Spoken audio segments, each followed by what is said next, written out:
hold very still as you possibly can. You are still spinning. Right now tonight, your body is being carried around the axis of this planet at over 1,000 kilometers an hour. And the planet itself is falling through space around a star. And that star is being dragged around the center of a galaxy that is itself hurtling towards something even larger. Every single layer of that motion is real, and you cannot feel one bit of it. Here is the part that should genuinely unsettle you. Physicists have gone looking at every scale they can measure, from single atoms to entire galaxies, and they have never once found anything in this universe that isn't turning. Not one exception anywhere, and yet if you add up all of that spinning, every galaxy, every star, every scrap of matter, in every direction, across the entire observable universe, the total comes out to almost exactly zero. Something is spinning everything, and somehow nothing is spinning at all. Stay with me tonight, and I will show you why that isn't a coincidence. It's a law. Get cozy, hit subscribe if you're new here, and let's slowly ease into this.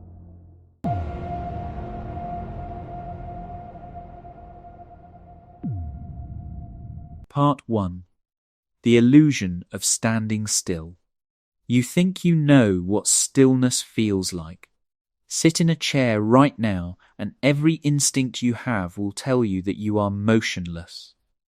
The room isn't moving, the floor isn't sliding. Your body reports back total, boring, reliable stillness.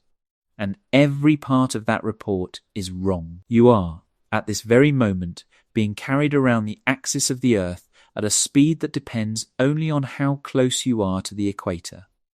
If you happen to be near it, you are moving sideways through space at something like 1,600 kilometers an hour, faster than a commercial jet at cruising altitude, and you feel absolutely none of it.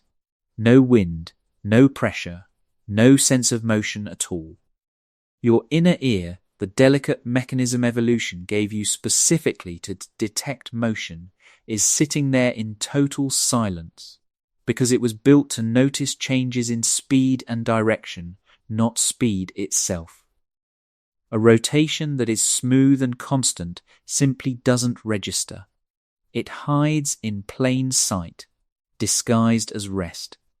And that's only the first layer. Underneath the spin of the planet is the orbit around the sun, carrying you through space at roughly 30 kilometers every second. Underneath that is the sun's own slow, patient orbit around the center of the Milky Way, dragging the entire solar system along at over 200 kilometers a second. And underneath that is the galaxy itself, falling through the darkness toward other galaxies, pulled by gravity you can't see toward a destination you'll never live to reach. Stack all of that together, every layer, every motion, and here is the strange part. You cannot feel a single one of them. Not the spin, not the orbit, not the free fall through the void. Physics has a name for why. It's called an inertial frame, and the short version is this. Your body isn't wired to sense velocity. It's wired to sense acceleration, the changing of velocity. A car that speeds up throws you back into your seat. A car moving at a perfectly steady 100 kilometers an hour, windows closed, feels exactly like sitting still, because in every way that matters to your senses, it is sitting still. The Earth's rotation is smooth enough, steady enough, that your body simply files it under nothing happening here. But something is happening here. And it isn't a small, local curiosity confined to this one planet. Turn your attention outward, and the pattern doesn't stop. It multiplies. The moon above you is turning, slowly enough that it takes almost a month to complete one rotation, which is exactly the same amount of time it takes to complete one orbit around the Earth. That match is not a coincidence, and we will come back to it later tonight, because it is one of the most elegant pieces of evidence for everything this video is going to build toward.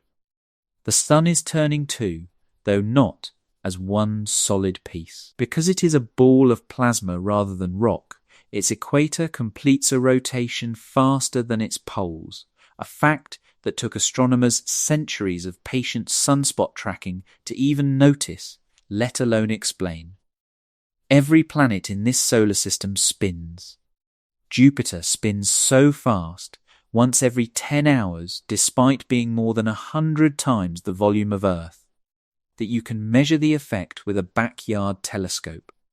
The planet is visibly flattened, squashed at the poles and bulging at the equator, because the material out at its edge is being flung around at tremendous speed and the planet's own shape has been forced to answer for it. Saturn does the same thing, tilted rings and all. Even the two planets that seem, on the surface, to break the pattern don't actually break it.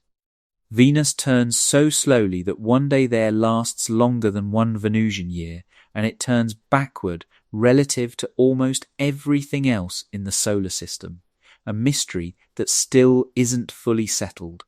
Uranus doesn't spin upright at all. It spins on its side, tumbling through its orbit like a ball someone knocked over and never picked back up, so that each of its poles spends decades in daylight and decades in darkness. Neither of these planets has stopped spinning.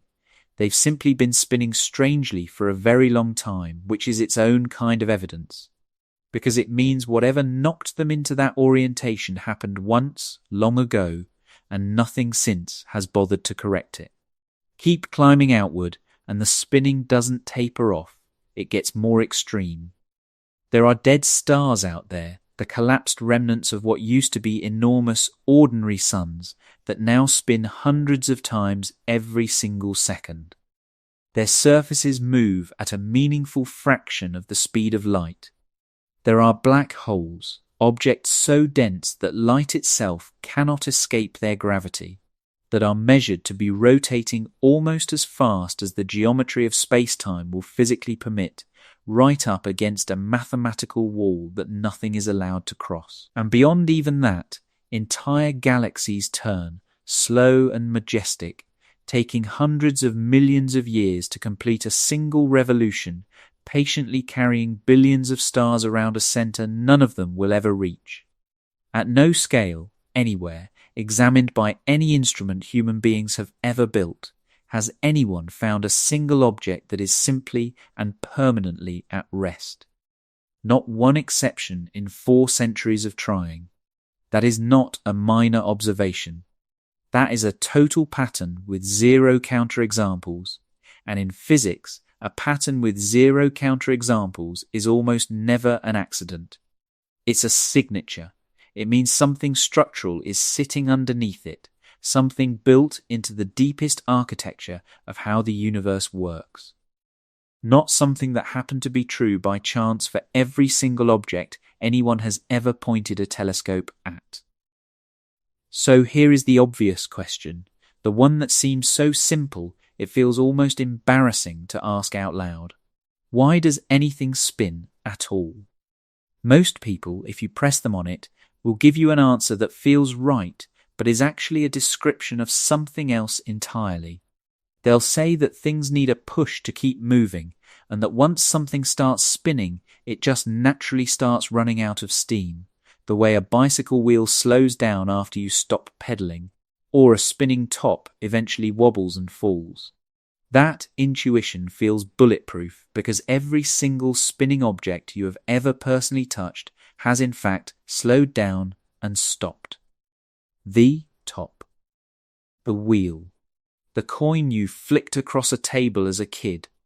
Every one of them wound down eventually, but every one of them was also sitting on a surface, inside an atmosphere, surrounded by friction.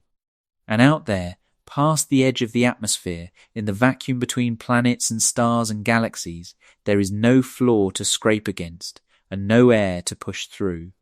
What you learned from watching things spin on Earth is not a law about the universe. It is a very specific, very local lesson about friction, and friction is something the universe, in its vast, empty majority, simply does not have. Which means the real mystery was never why the Earth is still spinning after 4.5 billion years. The real mystery is why it started spinning in the first place, where that motion actually came from, and why, once it exists, nothing anywhere seems able to make it stop. To answer that, we need to go back to the very first moments anyone managed to catch the universe in the act of turning, and understand just how strange, how varied, and how stubbornly persistent this spinning really is. Part 2. A universe that refuses to hold still. Let's take the census properly, because the sheer scale of this pattern is something you have to walk through slowly to actually feel it. It's easy to hear everything spins and let it wash past you as a throwaway fact. It deserves more than that. So let's climb the ladder, rung by rung, starting close to home. Begin with a hydrogen atom, because it is the most common structure in the entire universe, making up roughly 3/4 of all ordinary matter that exists. Inside that atom, a single electron and a single proton each carry something physicists call quantum spin, an intrinsic form of angular momentum that has no true classical picture behind it. It isn't a tiny ball literally rotating in space. It's simply a property these particles carry permanently and unavoidably the way they carry charge or mass. And every so often, the electron's spin flips relative to the proton's, and when it flips back, it releases a photon at an astonishingly precise frequency, one that radio astronomers use as a kind of cosmic beacon to map hydrogen gas across the galaxy. That frequency has been broadcasting from nearly every corner of observable space for billions of years. A quiet signature of rotation happening at the smallest scale physics can describe. Move upward to worlds you can actually picture. Jupiter, the largest planet in this solar system, completes a full rotation in under 10 hours, despite being so enormous that more than 1,300 Earths could fit inside it. That speed isn't subtle. It visibly deforms the planet, flattening it at the poles just enough that a modest backyard telescope can catch the distortion. Saturn does something similar, and for decades, astronomers genuinely struggled to pin down exactly how fast it spins, because unlike Jupiter, it has no solid surface features to track, and its magnetic field lines up almost perfectly with its rotation axis, hiding the usual clues. The answer eventually came from an unexpected place, the vibrations rippling through its rings, which behave almost like a seismograph for the planet itself. Our own moon offers one of the most commonly misunderstood examples in this entire subject. Most people assume the moon doesn't rotate at all, since it always shows us the same face. The truth is almost the opposite. The moon rotates constantly, once for every single orbit it completes around the Earth, and those two periods match with a precision that took billions of years of gravitational tugging to lock into place. A tidally locked moon isn't a moon that stopped spinning. It's a moon whose spin has been tuned into exact, permanent agreement with its orbit, which is arguably a far stranger and more elegant outcome than simple stillness would have been. Keep going outward, past the planets, into the stars themselves, and the spinning doesn't calm down. It accelerates. Young stars, still contracting and not yet stable enough to burn hydrogen steadily, can complete a full rotation in a matter of days. Compare that to our own sun, a middle-aged, comparatively sedate star, which takes closer to 25 days to turn once at its equator. Stars slow down as they age, shedding rotational energy outward through their stellar winds over billions of years, but they never fully stop. There is no such thing as a stationary star anywhere in the observable sky. Then stars die, and something remarkable happens to their leftover cores. When a star roughly the size of our Sun exhausts its fuel, what remains collapses down into an object called a white dwarf, something with the mass of a star compressed into a volume not much larger than the Earth.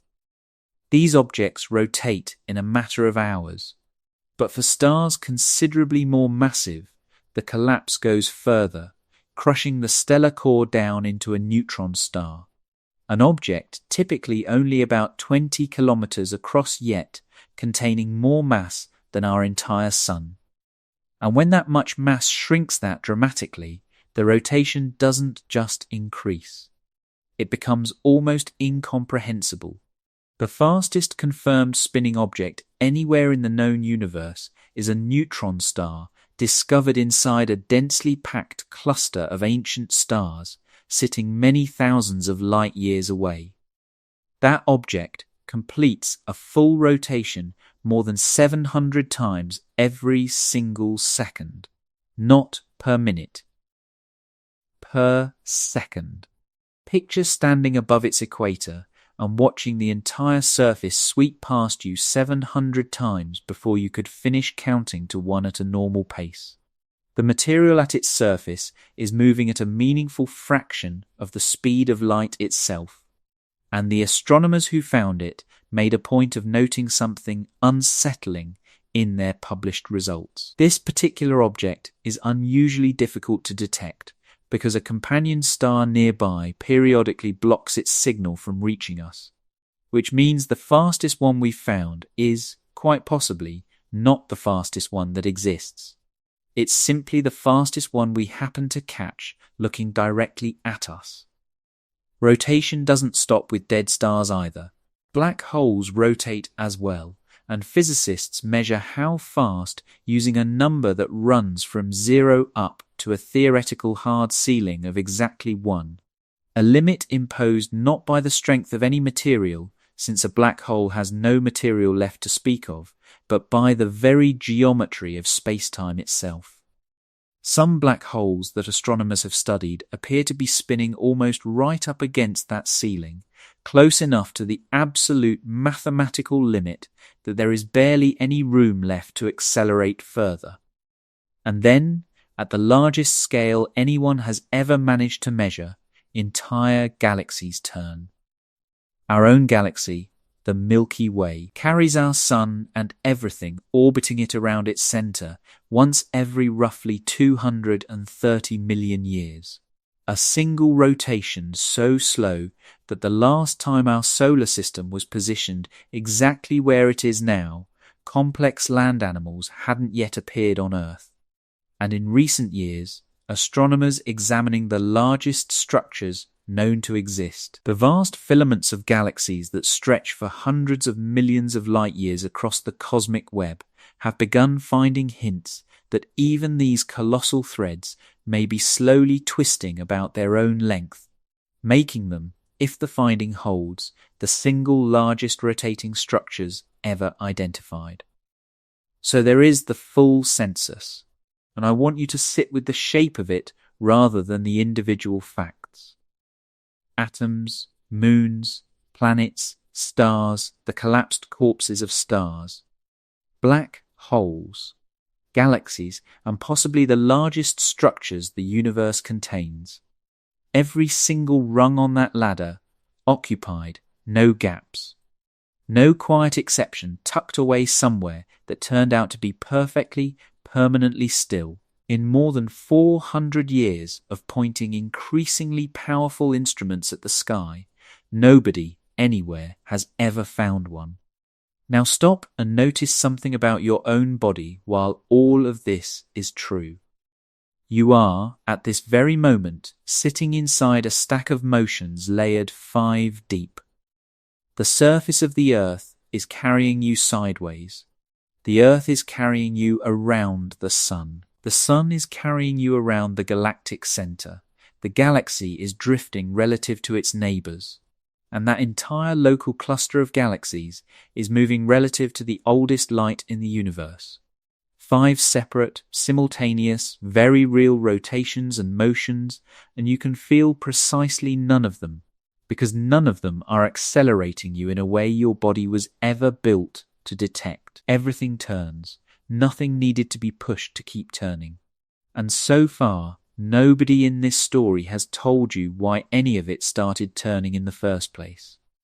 There is a real answer to that question. Physics can state it with genuine precision, and it isn't the answer most people expect, and it isn't the answer you'd typically hear in a classroom either. But to get there properly, we first need to understand something that most explanations of rotation get almost completely backward.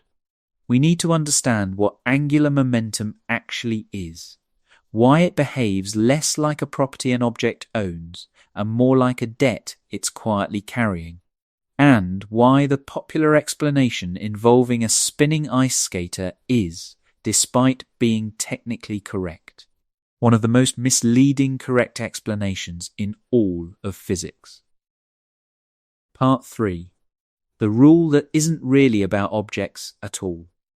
The textbook explanation for why rotation persists almost always reaches for the same image. A figure skater spins with her arms stretched wide, pulls them in tight against her body, and suddenly accelerates, spinning dramatically faster than before. The quantity that stayed constant through that entire maneuver is called angular momentum, and roughly speaking it depends on how much mass is rotating, how fast it's rotating, and critically, how far that mass sits from the axis it's spinning around.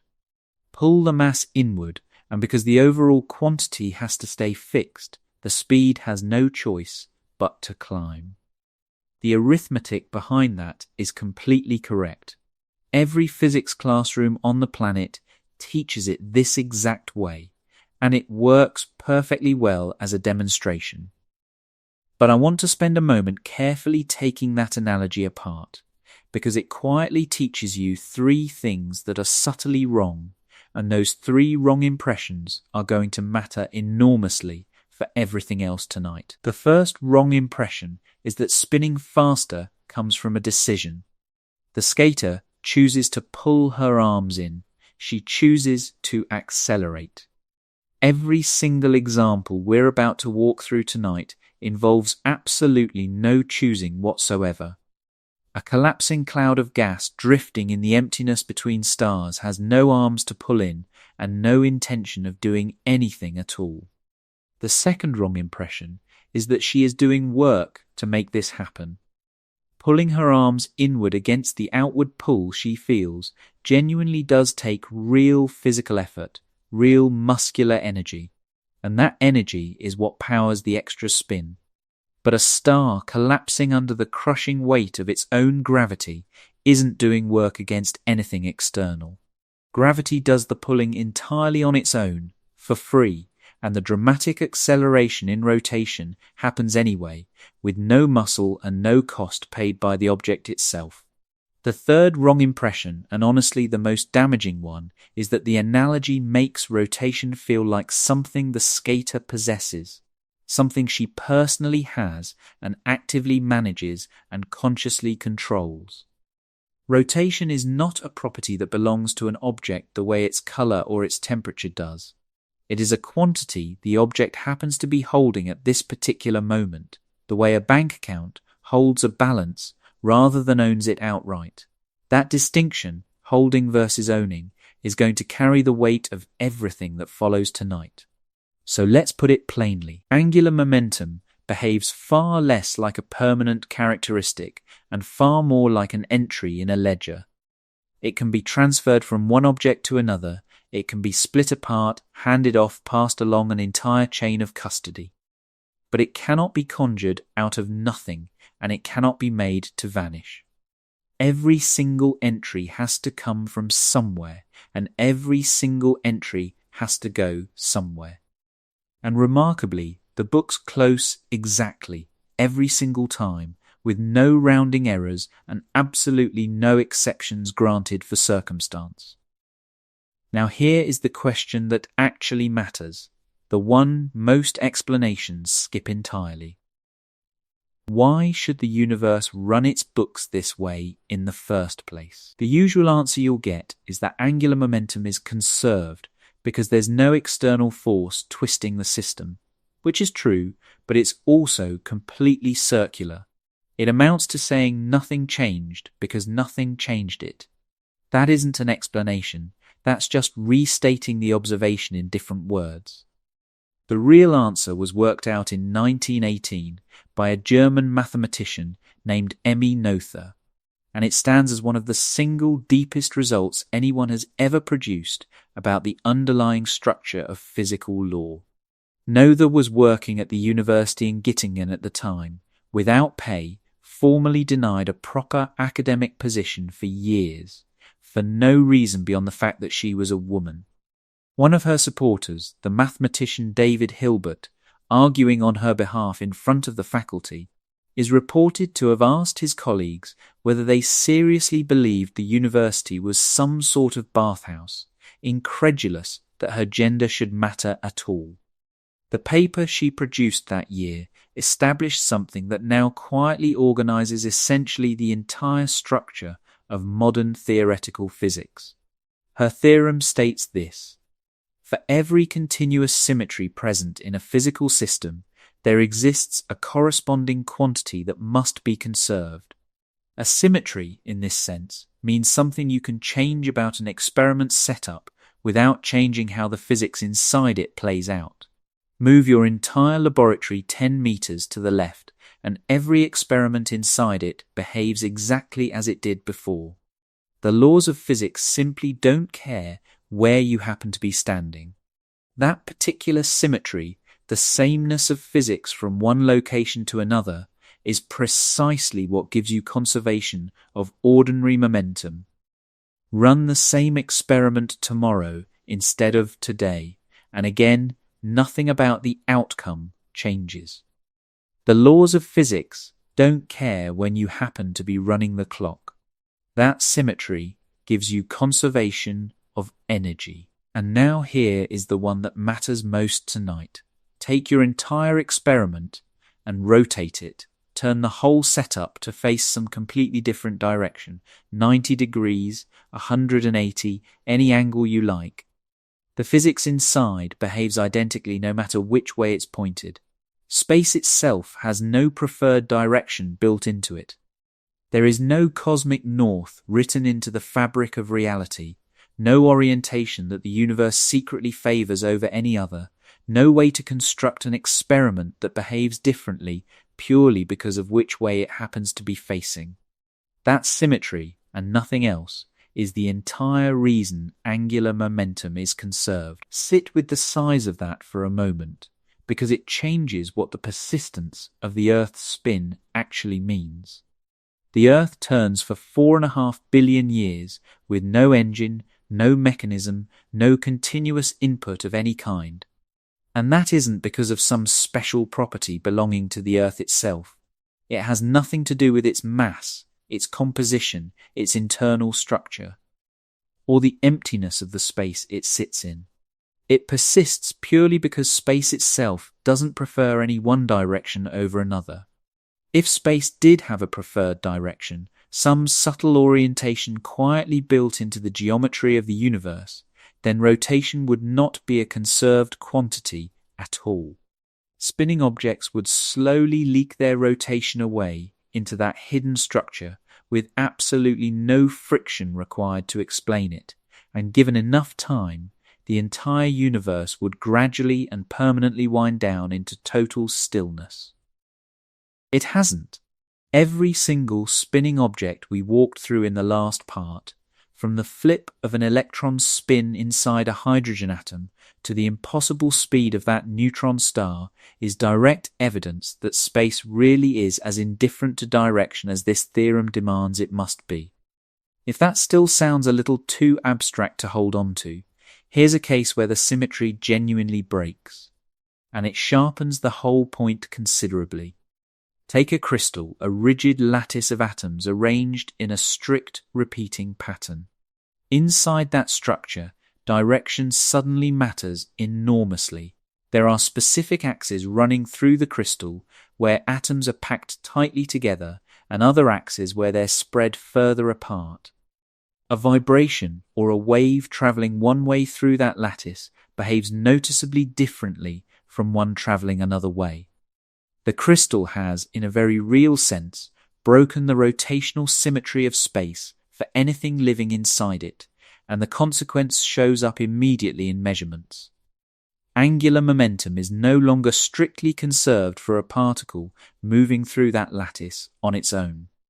It can be exchanged with the surrounding crystal structure itself in specific measurable amounts, and physicists studying these systems have to track that exchange explicitly because the usual conservation law simply doesn't hold cleanly anymore.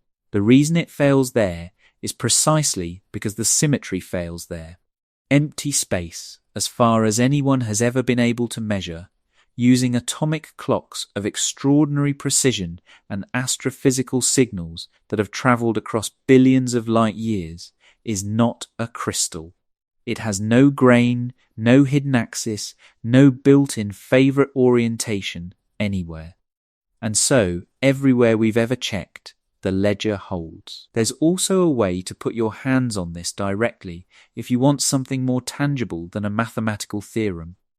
A gyroscope is nothing more than a device built specifically to store an orientation, and it works for exactly one reason. The angular momentum locked inside its spinning wheel has nowhere it can go, so the axis it's pointing at simply stays pointed there, stubbornly. Indefinitely, every inertial navigation system aboard every aircraft and submarine on this planet relies on precisely this fact. When a plane crosses an entire ocean with no visible stars overhead and no satellite signal reaching it at all, and still somehow knows exactly which way it's facing, what it's ultimately relying on, deep down, is the simple fact that space itself has no preferred direction. That isn't an abstraction sitting in some physics textbook. It's infrastructure people fly on every single day. I should be precise about one important limitation here, because it's going to matter later. Angular momentum is conserved for what's called a closed system, one that has nothing reaching in from outside to twist it. The moment something does reach in and apply an external twist, the quantity does change, but that isn't a failure of the conservation law. The law simply widens to include whatever did the twisting. The ledger doesn't shrink when a transaction happens. It just gains a second column to account for it. There's one more thing worth naming quickly before we move forward. Mostly so it doesn't quietly nag at you later. Fundamental particles like electrons and protons carry a form of angular momentum called spin, and it obeys this exact same conservation law, entering the exact same universal ledger. But it isn't a tiny ball physically rotating in space. Electrons aren't spheres, and they aren't spinning in any literal sense. It's an intrinsic property built into what the particle fundamentally is, in much the same way that electric charge is simply part of its identity rather than something it does. It's a genuinely fascinating subject in its own right, but it isn't the subject of tonight.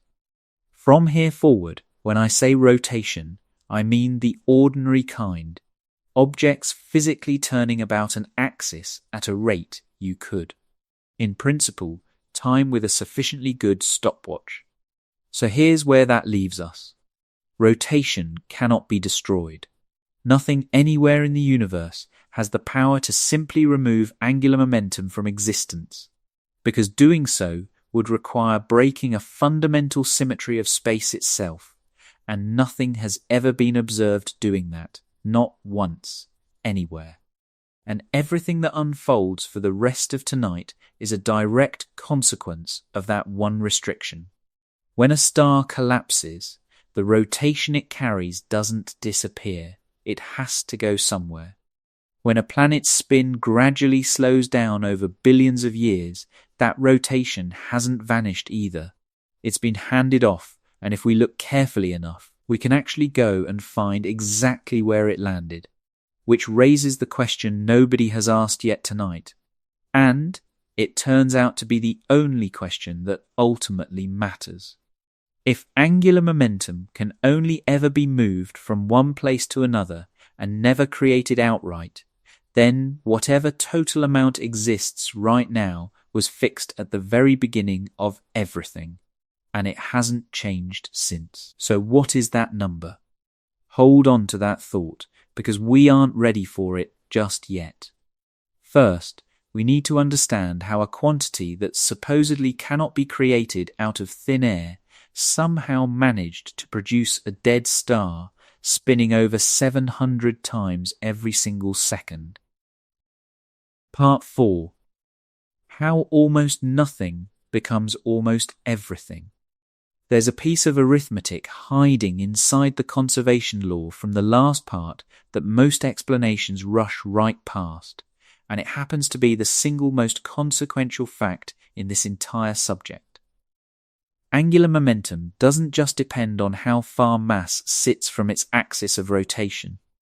It depends on that distance squared. Take that seriously for a moment, because it changes everything.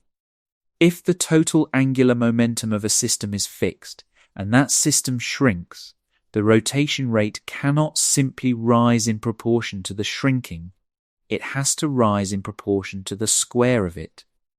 Halve the radius and the rotation rate doesn't double. It quadruples.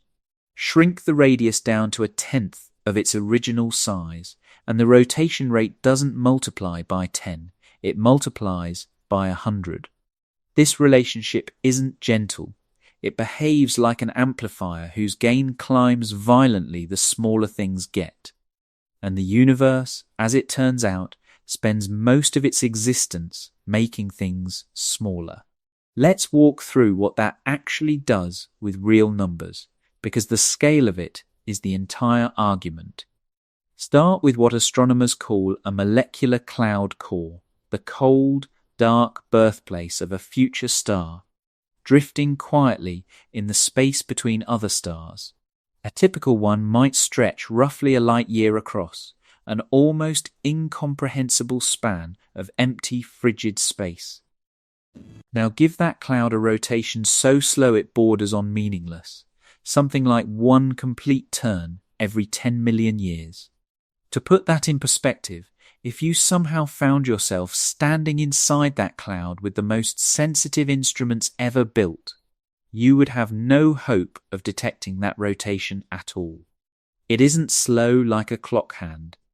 It's slow in a way that makes continental drift look positively urgent by comparison. That cloud eventually begins to collapse, because gravity is endlessly patient and it always wins in the end. Over a few 100,000 years, the cloud starts falling in on itself.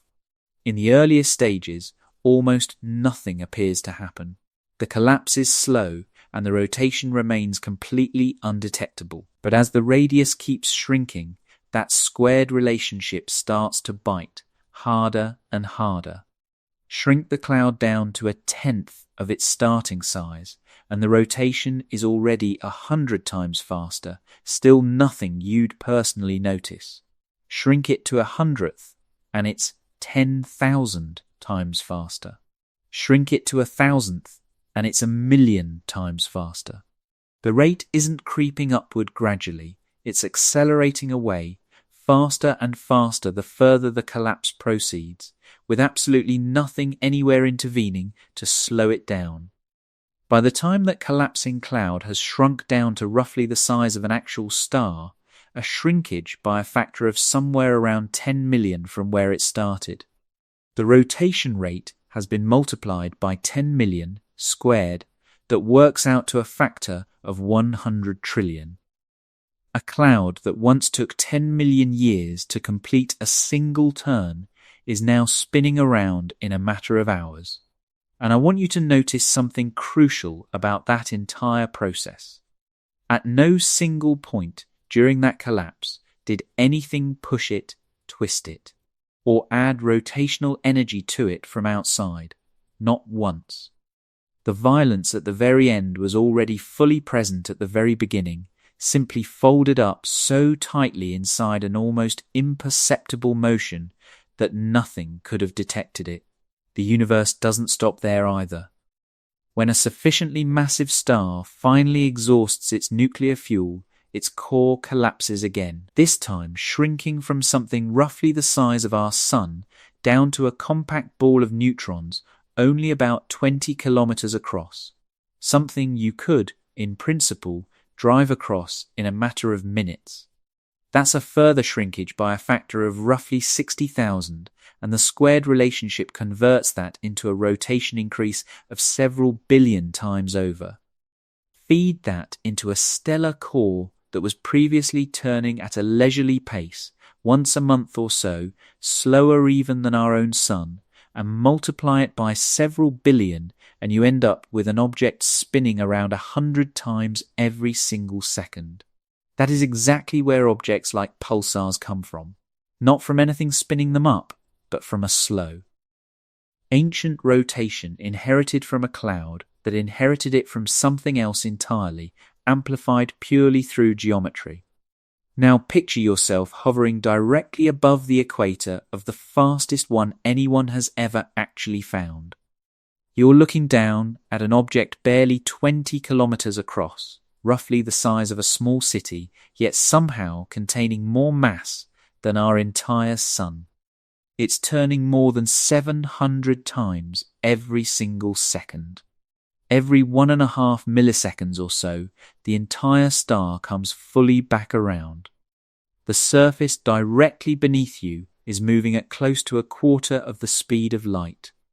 And it's happening in complete silence, because there's no atmosphere out there to carry a sound wave at all. If there somehow were, the tone it produced would sit near the very top of a piano keyboard, held indefinitely, never once wavering, and that object has likely been holding that impossible note for hundreds of millions of years, with nothing ever having spun it up in the first place. What you're witnessing is simply an extremely slow, extremely ancient motion, born inside a vast, quiet cloud, run through 2 successive stages of merciless compression. Not every dying star ends its life as a neutron star, and the intermediate case is genuinely instructive. A star roughly the size of our Sun finishes its life as a white dwarf instead, a core compressed down not to 20 kilometers but to something closer to the size of the Earth. A shrinkage of only about 100-fold rather than 60,000-fold. The squared relationship duly delivers a rotation increase of roughly 10,000 rather than several billion, and sure enough, white dwarfs are consistently found rotating on timescales of hours rather than milliseconds. It's the exact same underlying rule, the exact same inheritance. Simply working with a smaller compression and producing a proportionally smaller result. Nothing about the mechanism itself changes, only the number being fed into it does. There's a consequence of all this that reaches well beyond simple rotation speed, and it's worth pausing on, because it touches your life more directly than you might expect. Rotation inside a body made of moving, electrically conductive fluid generates magnetism. A rotating, churning interior stretches and twists magnetic field lines and sustains a magnetic field that would otherwise simply decay away and vanish. This process is called a dynamo, and it is the entire reason the Earth possesses a magnetic field at all, which in turn is a substantial part of why our atmosphere is still here, rather than having been slowly stripped away by the Sun over billions of years. The strength of this effect depends heavily on how fast a body rotates relative to how vigorously its interior is churning, which means our young Sun spinning in a matter of days rather than the leisurely weeks of today wasn't merely a faster version of the calm star we orbit now. It was a far more violent, magnetically ferocious object, hurling out flares and stellar winds on a scale that would be genuinely unrecognizable if you compared it to the sun as it exists today.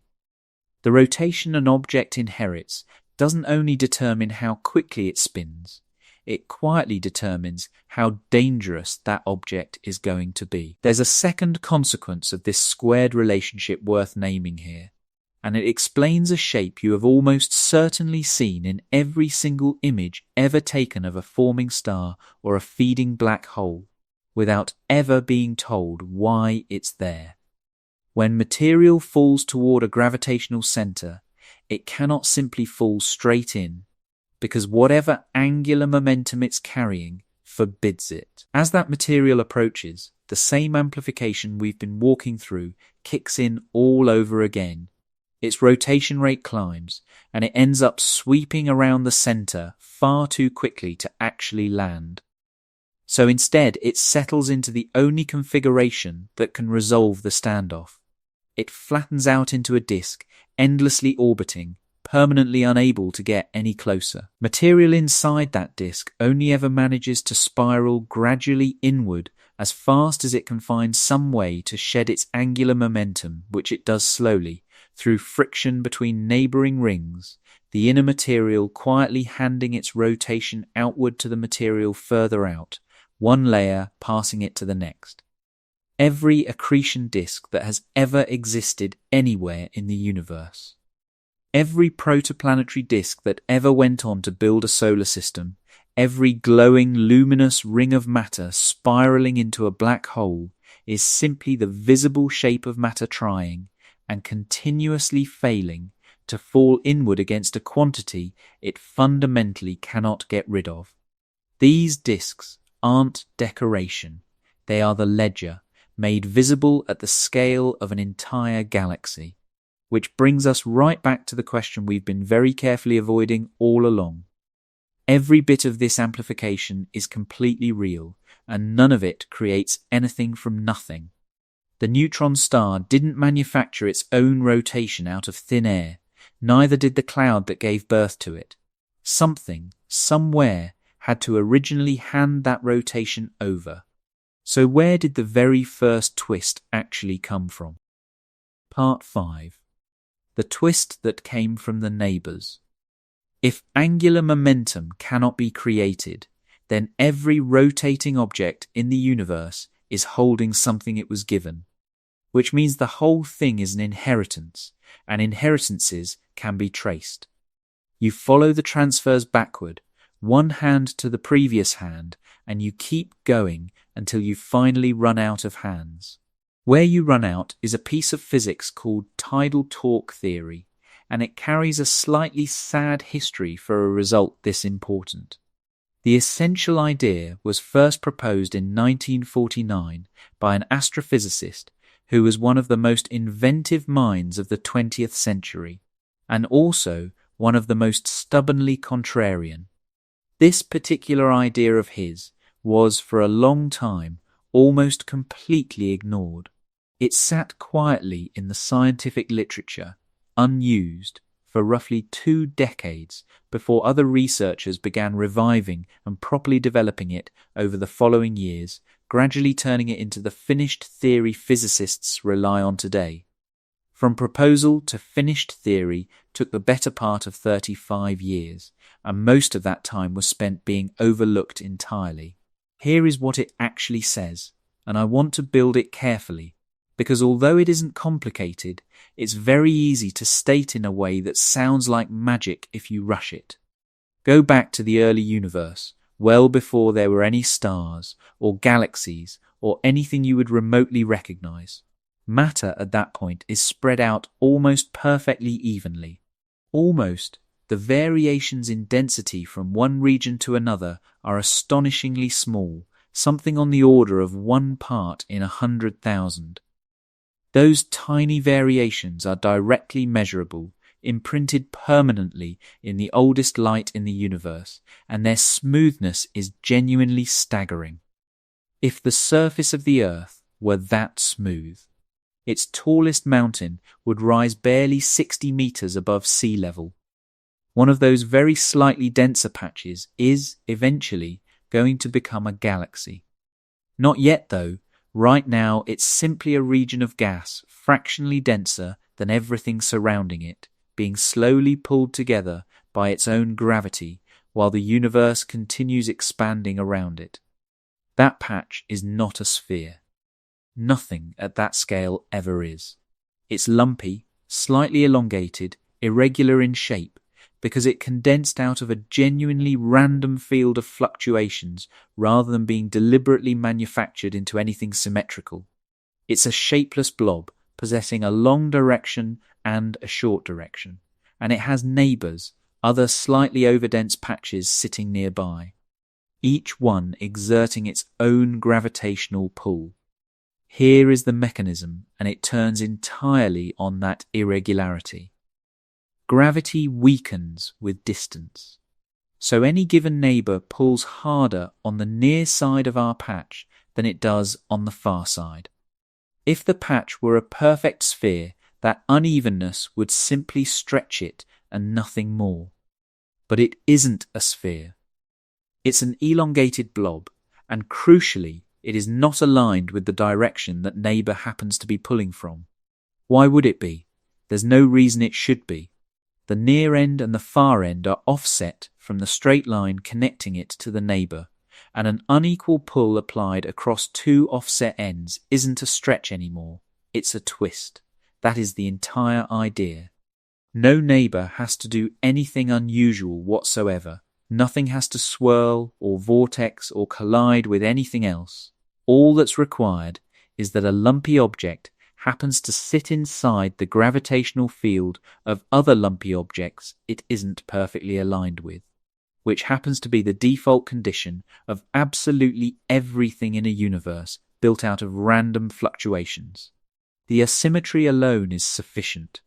Gravity handles the rest entirely on its own. The patch begins turning. Slowly, the torques involved are genuinely tiny, and they're being applied across distances measured in millions of light years.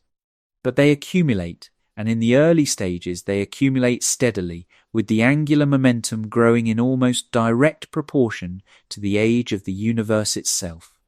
That kind of steady linear growth isn't just a nice story.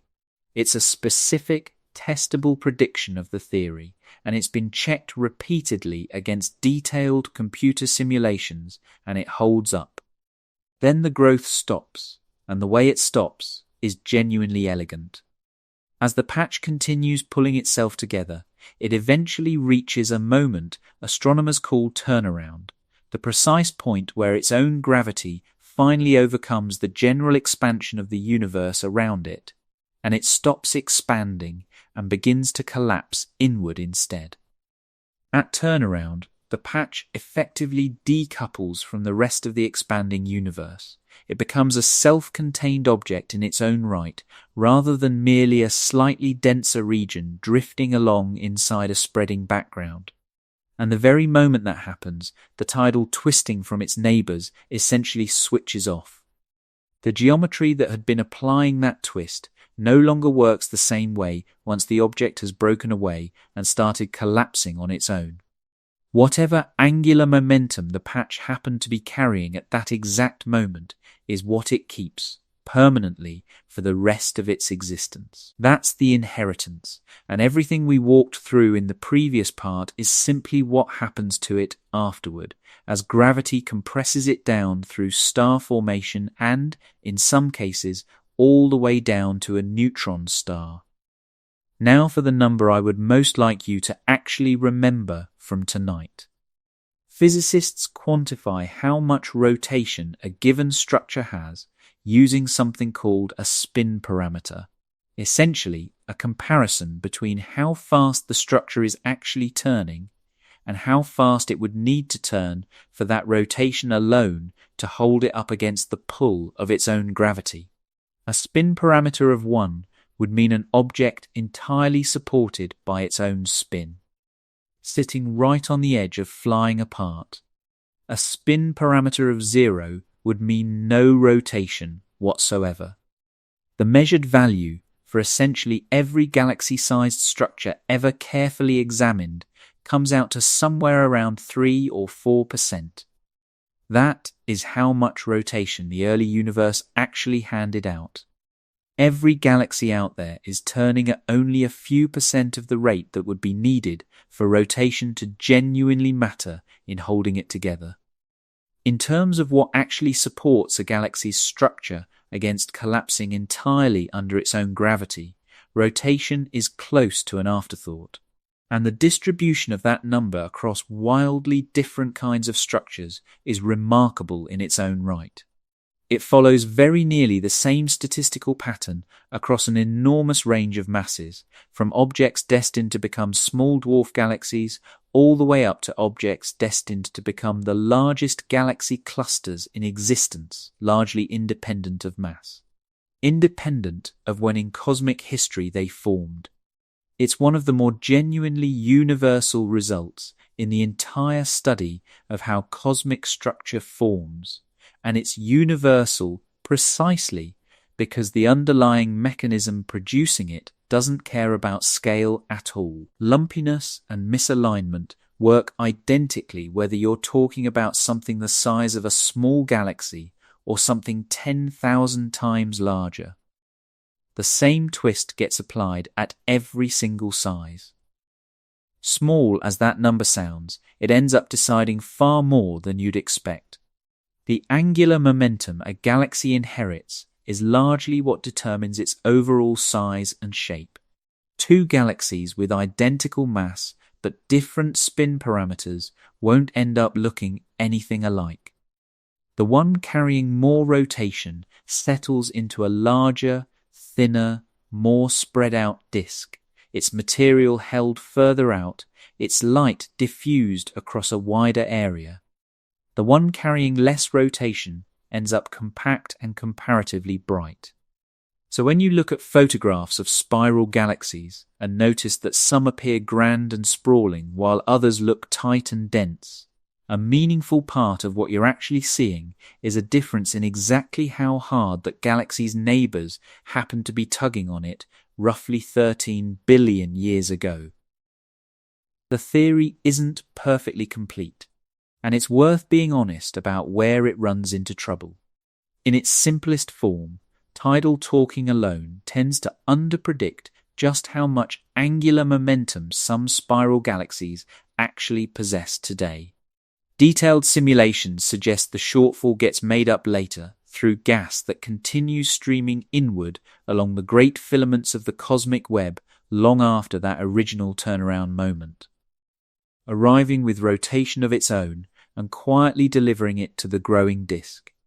So the inheritance isn't necessarily a single lump sum paid out at one specific moment in time. Some of it clearly arrives later, in installments, carried along channels that were laid down by the very same gravitational field that applied the original twist in the first place. So here is the picture, and I want to state it in the bluntest possible terms. Every single thing that turns in this universe, every planet, every star, every neutron star screaming around hundreds of times a second, every spiral arm in every galaxy photograph you have ever admired, is running entirely on a twist that was applied long before any of it existed, delivered by the uneven gravitational pull of neighbouring clumps of gas that no longer exist in any recognisable form whatsoever. The material that originally applied that twist has long since been rearranged into other galaxies, other stars, other planets entirely. The push itself ended billions of years ago. The turning it created did not. Nothing generated its own rotation from nothing. Not one single object anywhere. Every spinning thing you could ever point a telescope at received its spin from something else, and that something else has since completely dissolved. And notice, because this is the thread we cannot afford to let go of, that even this original twist wasn't creation either. It didn't come from nowhere. It emerged out of the gravitational field of the surrounding matter, which means it was transferred, not generated. The neighbouring patches pulled on our patch, and our patch pulled back on them exactly as hard, in exactly the opposite sense. The books balanced at that very moment too, which should already be starting to feel a little uncomfortable if you're following where all of this is heading. Because if every single twist in the early universe was matched by an equal and opposite twist somewhere nearby, then the grand total of all of them, summed across the entire observable universe, might not be what you'd naturally expect at all. We aren't ready to answer that yet. First, there's a puzzle much closer to home, involving a star we can see with our own eyes, one that holds almost all the mass in this solar system and, mysteriously, almost none of the spin. And that shouldn't be possible at all. Part 6. The star that should be spinning far faster.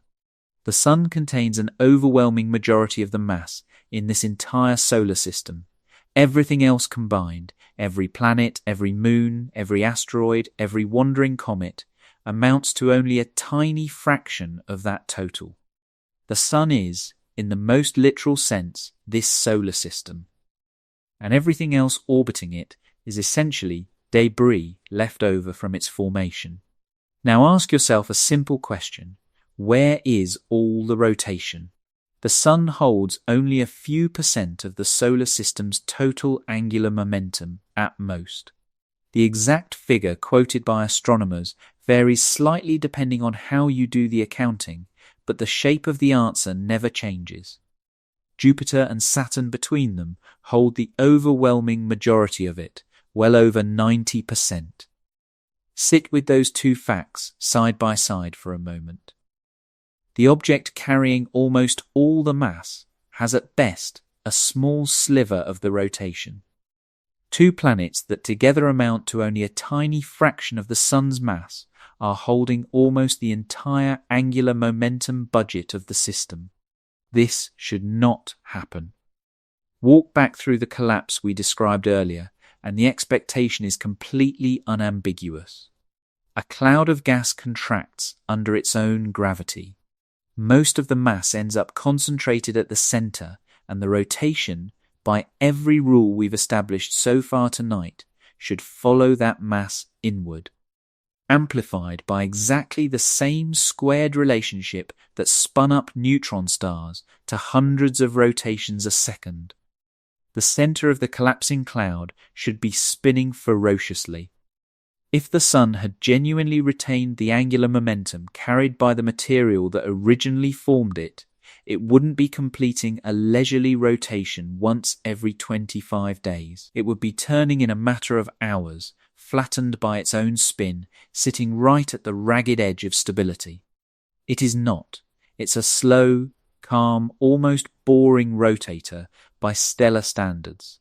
This is actually an old problem, and at one point it very nearly derailed our entire understanding of how solar systems form. When the idea that our solar system condensed out of a single rotating cloud of gas was first properly proposed at the end of the 1700s, this exact imbalance was one of the strongest objections raised against it, and it remained a genuinely unresolved objection for well over a century afterward. If the whole system truly came from one spinning cloud, critics reasonably asked, then why is nearly all the spin sitting in the wrong place? For a very long time, there was no good answer, and the awkwardness of it pushed some researchers toward entirely different, and ultimately incorrect, theories about how our solar system came to exist. The correct explanation required an understanding of magnetism and plasma physics that simply didn't exist yet, and it wasn't properly worked out until well into the 20th century. It also isn't some strange quirk unique to our own Sun. It's a general condition of star formation everywhere, and in its general form the problem is actually worse. Take a typical molecular cloud core. Give it the rotation such clouds are actually observed to have. Let it collapse while conserving its angular momentum exactly, and it cannot form a star at all.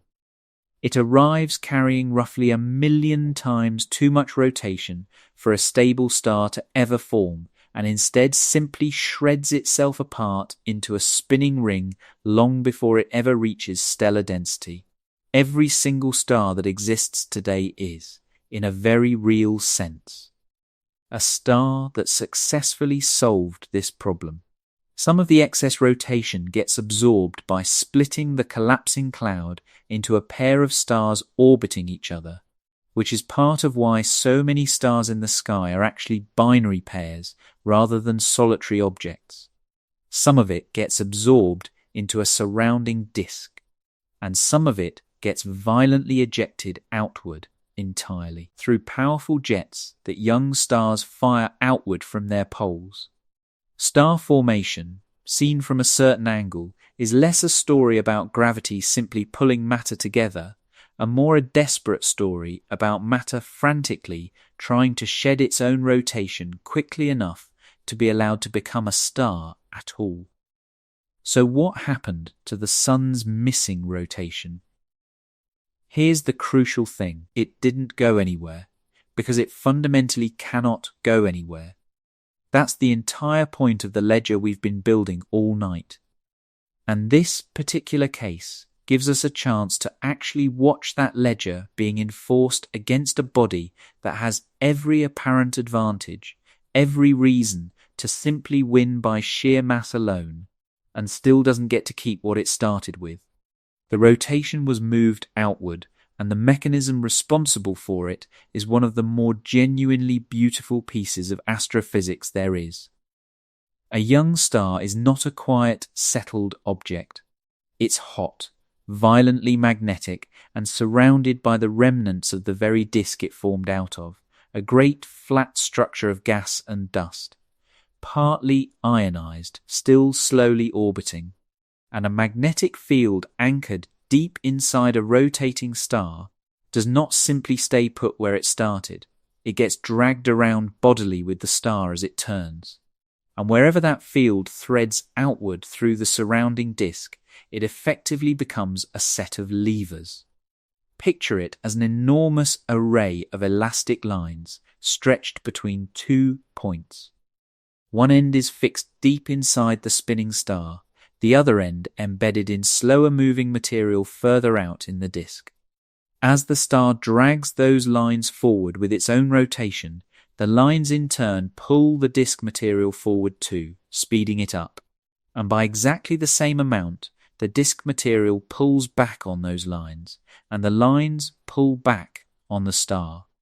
The star is effectively braking itself, using its own magnetic field, and the rotation it loses in the process is being handed, line by line, out to the material sitting further away.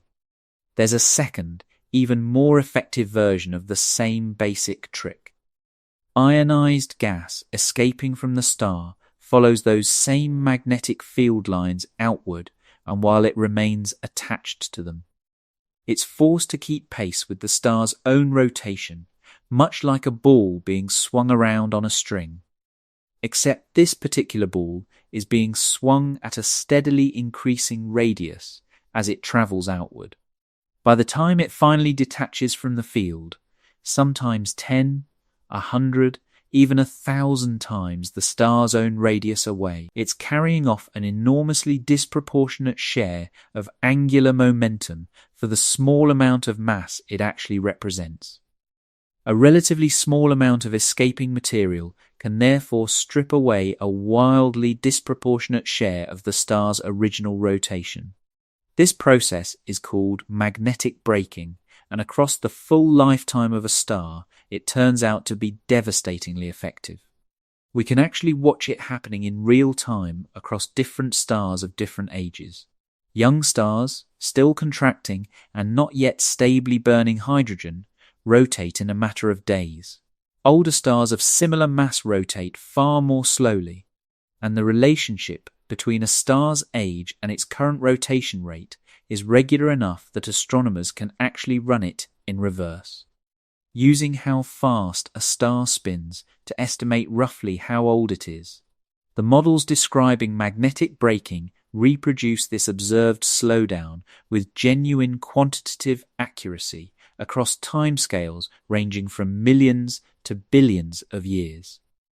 There's a related process too, sometimes called disk locking, in which the magnetic connection between a young star and the inner edge of its surrounding disk holds the star's rotation rate almost perfectly steady, even while the star continues actively gaining mass from that same disk, a star that by all rights ought to be spinning up as it grows heavier, and simply isn't, because the disk is siphoning off the rotation exactly as fast as new mass arrives.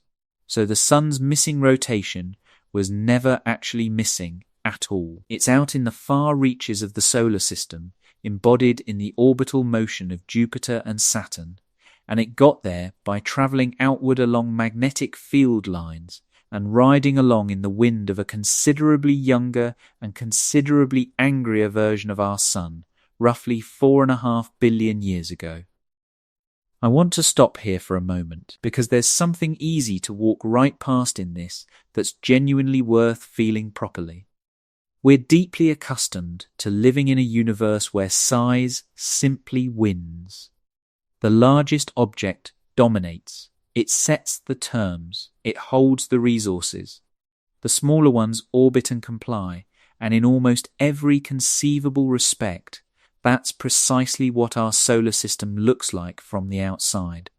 The sun holds the mass. The sun holds nearly all the energy.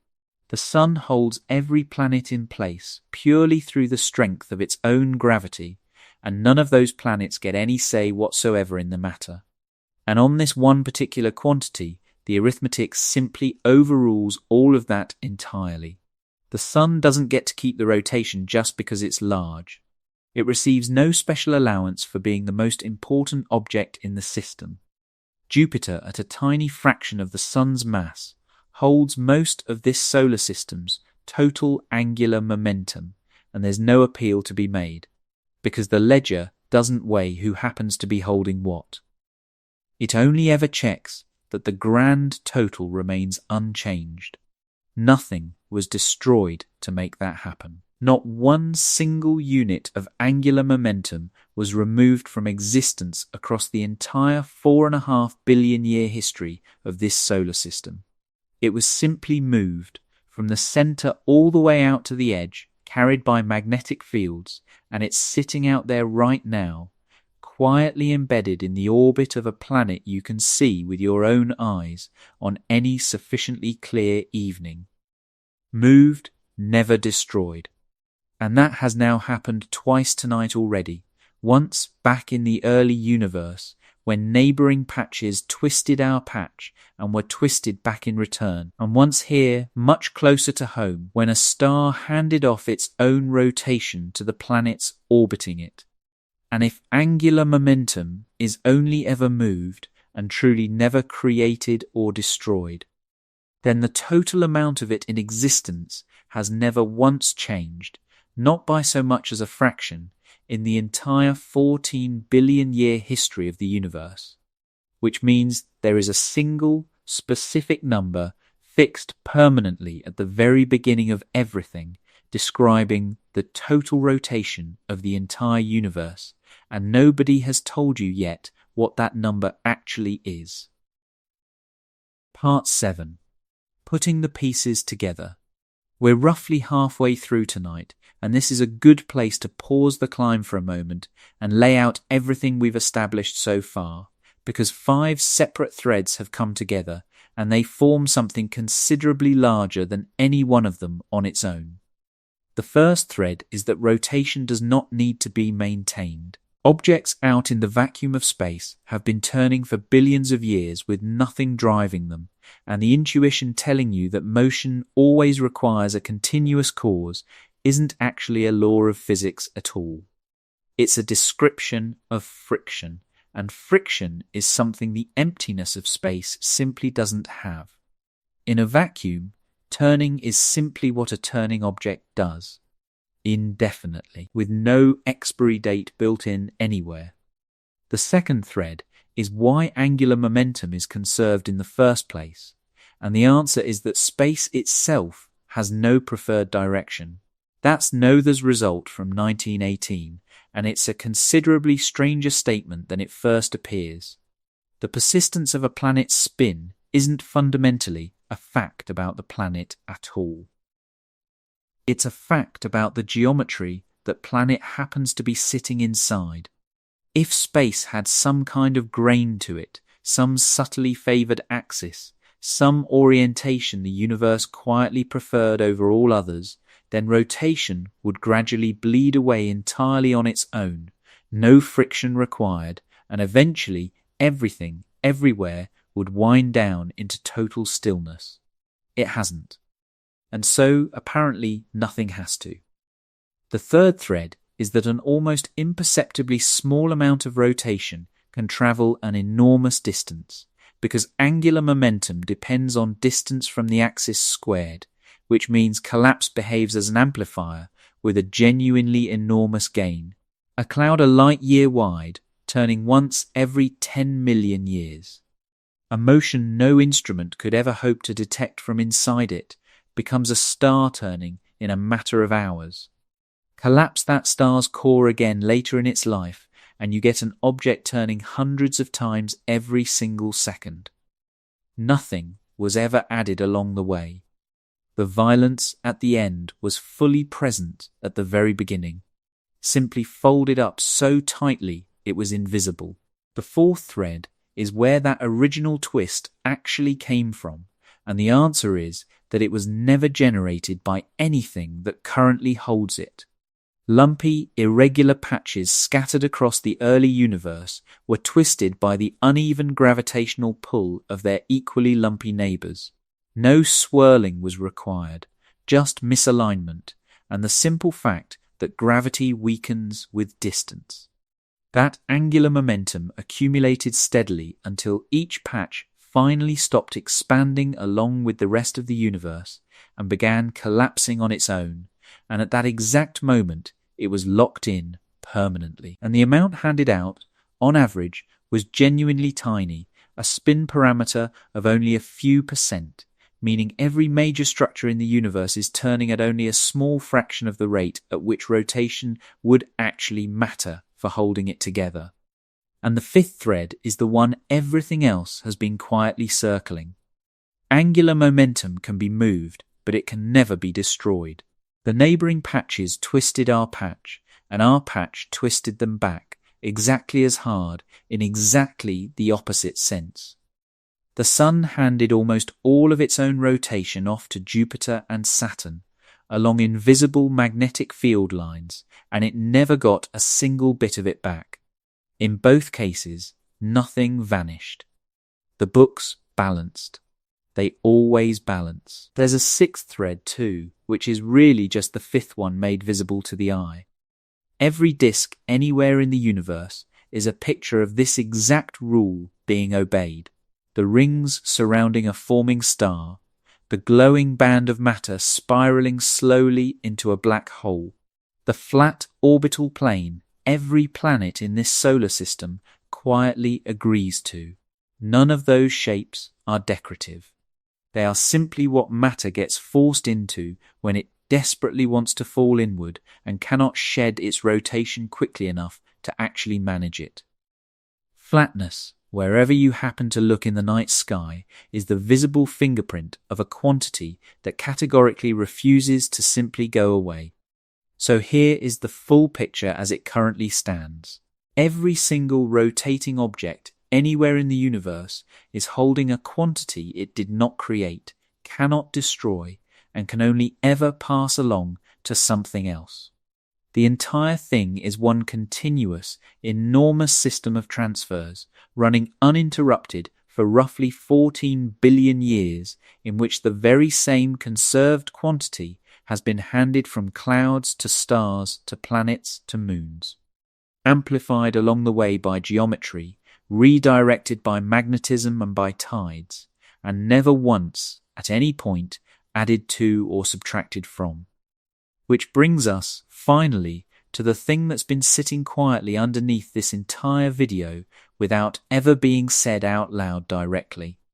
If angular momentum can only ever be moved and never created, then the total amount of it in existence was fixed once, permanently, at the very beginning, and it has not changed by so much as a fraction ever since. Every galaxy that has ever formed, every star that has lived and died, every planet, every collapse, every collision, every violent magnetic wind blasting outward from a young star, none of it, not one single event, has altered the grand total. The books have been endlessly rearranged, shuffled, redistributed, and the bottom line has never once moved. So there is a number, one single number for the entire universe, fixed permanently right at the beginning, unchanged in all the times since. And remarkably, it's a number we can actually go and check, because a rotating universe leaves behind fingerprints that a genuinely non-rotating one simply does not. That question, the one we've been quietly building toward this whole time, is exactly where all of this has been heading, and we will get there. But the road to it runs through 4 more things first, each of which makes rotation stranger than anything we've covered so far. The first is that one of these enormous transfers of angular momentum isn't ancient history at all. It's happening tonight, directly above your head, right now, and it can be measured to the millimeter. The second is that rotation, unlike ordinary motion, is genuinely detectable in an absolute sense, something that has been an unresolved scandal sitting at the heart of physics for roughly 3 centuries. The third is what happens when an object is spinning as fast as the laws of physics will physically allow it to spin, and what finally breaks when it can't go any faster. And the fourth is that spin across the wider universe doesn't actually point in random directions at all. And that alone turns out to be a very significant clue. Let's take them in order, starting with the one you could, in principle, walk outside and watch unfold tonight, one grain of sand at a time. Part 8. The transaction you are living inside. Everything we've covered so far has technically been history. The twisting of those early cosmic patches happened well over 10 billion years ago. The Sun handed off the bulk of its rotation to Jupiter and Saturn long before there was anything on this planet capable of noticing. All of it is finished, and only the results remain. Except for one particular transfer, which is not finished at all.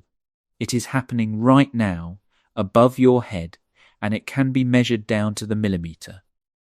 The moon raises tides in the oceans, 2 bulges of water, one facing roughly toward the moon and one facing roughly away from it. Most people already know that much. What far fewer people are ever told is what happens next, and that's precisely where the physics gets genuinely interesting. The Earth completes a full rotation roughly once every 24 hours, while the moon takes almost a full month to complete a single orbit around us, which means the planet is spinning underneath those tidal bulges nearly 30 times for every single lap the moon manages to complete, and it drags those bulges along with it as it turns.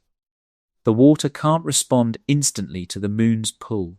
There's friction against the ocean floor, entire continents standing in the way, and the whole system inevitably lags behind. The result is that the tidal bulge doesn't sit directly beneath the moon at all. It gets dragged slightly ahead of it, carried forward by the Earth's faster rotation, sitting a little in front of where the moon actually happens to be. And that bulge has mass that now sits slightly ahead of the moon, pulling on it, which means the Earth's own tidal bulge is quietly towing the moon forward along its orbit, adding a small amount of energy to it, adding a small amount of angular momentum to it. And by the exact same logic that has governed everything else we've discussed tonight, the moon is pulling back on that bulge exactly as hard in return. which means it's applying a steady braking force to the Earth's own rotation. The Earth is slowing down, the Moon is drifting further away, and these aren't two separate, unrelated facts. They are one single transaction, simply observed from its two opposite ends. We know the actual numbers here because scientists left equipment on the Moon specifically designed to measure them. A laser pulse leaves an observatory here on Earth, climbs up through the atmosphere, and is aimed at a small panel of reflective corner cubes left behind on the lunar surface, sitting untouched and completely unpowered since the earliest crewed lunar landings. Similar panels exist at a handful of other landing sites as well. A corner cube reflector has a wonderfully simple property. Whatever direction the light arrives from, it bounces straight back out along that exact same path. So the panel itself doesn't need to be precisely aimed at anything. The outgoing beam spreads out considerably over the enormous distance it has to travel, and by the time it actually reaches the Moon, it's spread across an area several kilometers wide. So only a tiny fraction of it ever actually strikes the reflector panel. It bounces off and spreads out again on the long journey home. Out of an enormous number of photons sent out from the telescope, only a small handful ever make it back, sometimes as few as a single one. A little over 2 seconds after it originally left, that faint returning pulse arrives, and the exact timing is carefully recorded. Repeat that experiment night after night for decades on end, and the number that gradually emerges is this. The Moon is drifting away from us at a rate of roughly 3.5 centimeters every year, about the speed a fingernail grows, measured across a distance of nearly 400,000 kilometers to a precision of only a few millimeters. The other end of this exact same transaction shows up as our days slowly getting longer. And here's an honest complication that I actually find more interesting than the tidy, simplified version of this story. If you reconstruct the length of Earth's day using ancient astronomical records, historical eclipse observations recorded thousands of years ago, compared carefully against exactly where and when the mechanics of orbital motion say those eclipses should have appeared, you get one particular rate at which the day has been lengthening. If you instead reconstruct it using considerably more modern data, precise satellite tracking and detailed orbital measurements gathered over the past few centuries, you get a noticeably different rate. Those two figures genuinely don't agree with each other, and that disagreement isn't simply a measurement error. The pure tidal calculation itself is completely clean and well understood. The Earth, on the other hand, is not so simple. The planet is being pushed and pulled by several separate effects simultaneously, and the tidal braking caused by the Moon is only the single largest one among them. The Earth's crust is still slowly rebounding upward from the tremendous weight of enormous ice sheets that finished melting away thousands of years ago, and that ongoing shift in mass distribution changes the planet's rotation rate on its own. The liquid outer core is continuously exchanging angular momentum with the solid mantle sitting above it, in ways that scientists still actively debate the details of. And the atmosphere itself carries its own separate tide, driven not by the Moon at all but by solar heating, and that particular effect actually pushes in the opposite direction, gently speeding the Earth's rotation up rather than slowing it down. The Moon is quietly braking us. The Sun's heating of the atmosphere is quietly speeding us back up. The ancient ice sheets are still slowly leaving. The core and the mantle are still working out their own private disagreement. And the single number you actually end up measuring is simply the sum of every one of those competing effects happening all at once. There's also a natural question of exactly where all that lost energy actually goes, and the answer turns out to be refreshingly ordinary. Angular momentum is conserved throughout this entire process, but energy is not conserved within the combined Earth-Moon system on its own. Some of it has to be dissipated as heat somewhere for this transfer to happen at all, and it's dissipated primarily through water dragging across the seafloor. The total amount involved is genuinely enormous, several times the entire electrical generating capacity of human civilization running continuously. And the overwhelming majority of it isn't lost out in the open ocean at all. It's dissipated in shallow coastal seas and narrow straits, where incoming tides are forced to squeeze awkwardly past continents. The moon is slowly drifting away from us, primarily because of turbulence occurring in a handful of specific, relatively narrow coastal waters.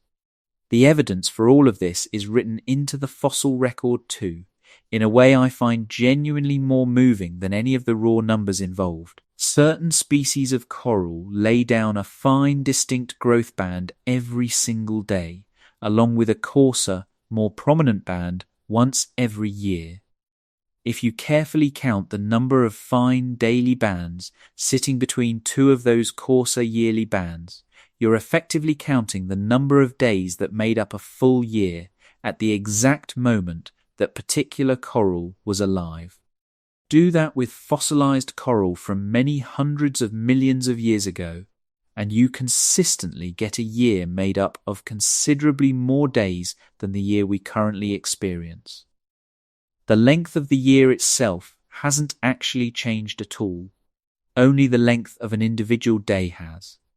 Those ancient corals weren't deliberately recording anything at all.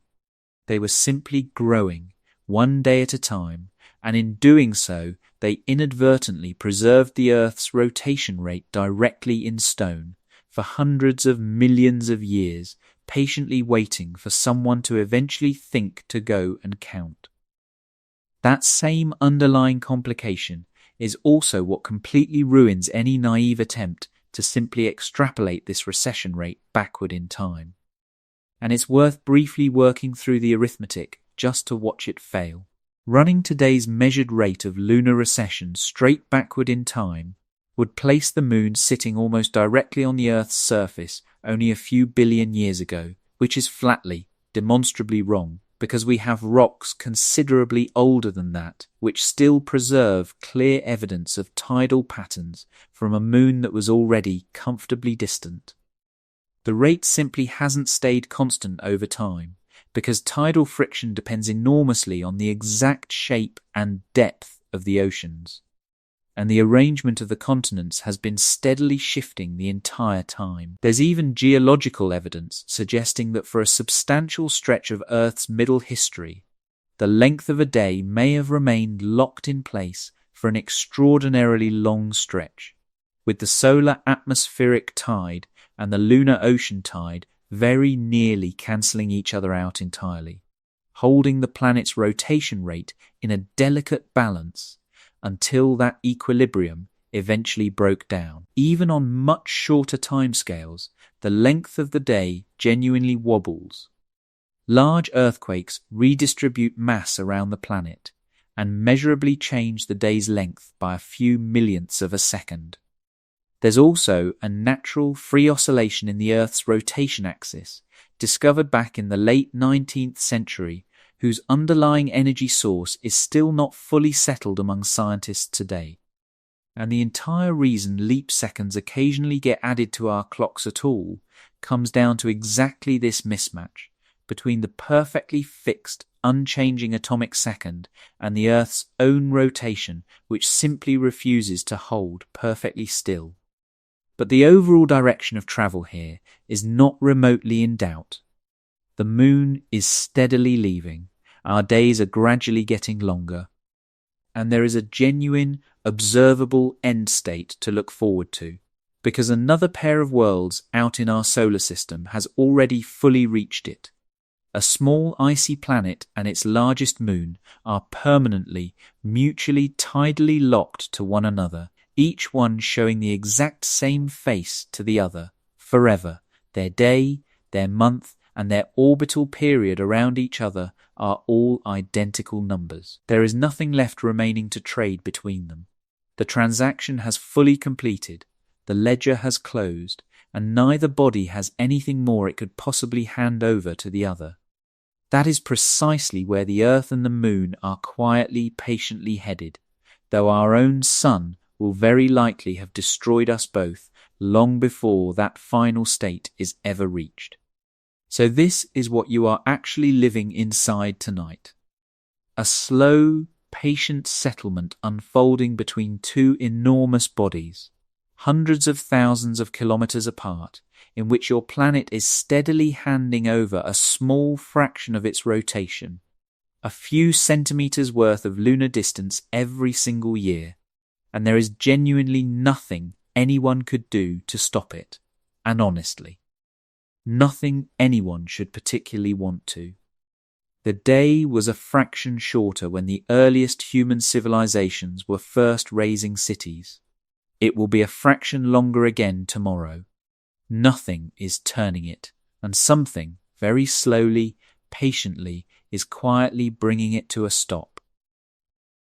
Part 9. The one thing you cannot hide. Here is a question that sounds deceptively simple and has genuinely never been fully answered in over 3 centuries of trying. Imagine you're standing below the deck of a smoothly sailing ship, windows shut, unable to see outside. Is there any experiment you could possibly run to determine whether that ship is actually moving? Drop a ball and it falls straight down, exactly as it would in a harbour. Pour a glass of water and it pours completely normally. Watch a fly circling a lamp and it circles exactly as it would if the ship were sitting perfectly still. Uniform, steady motion is genuinely undetectable from the inside.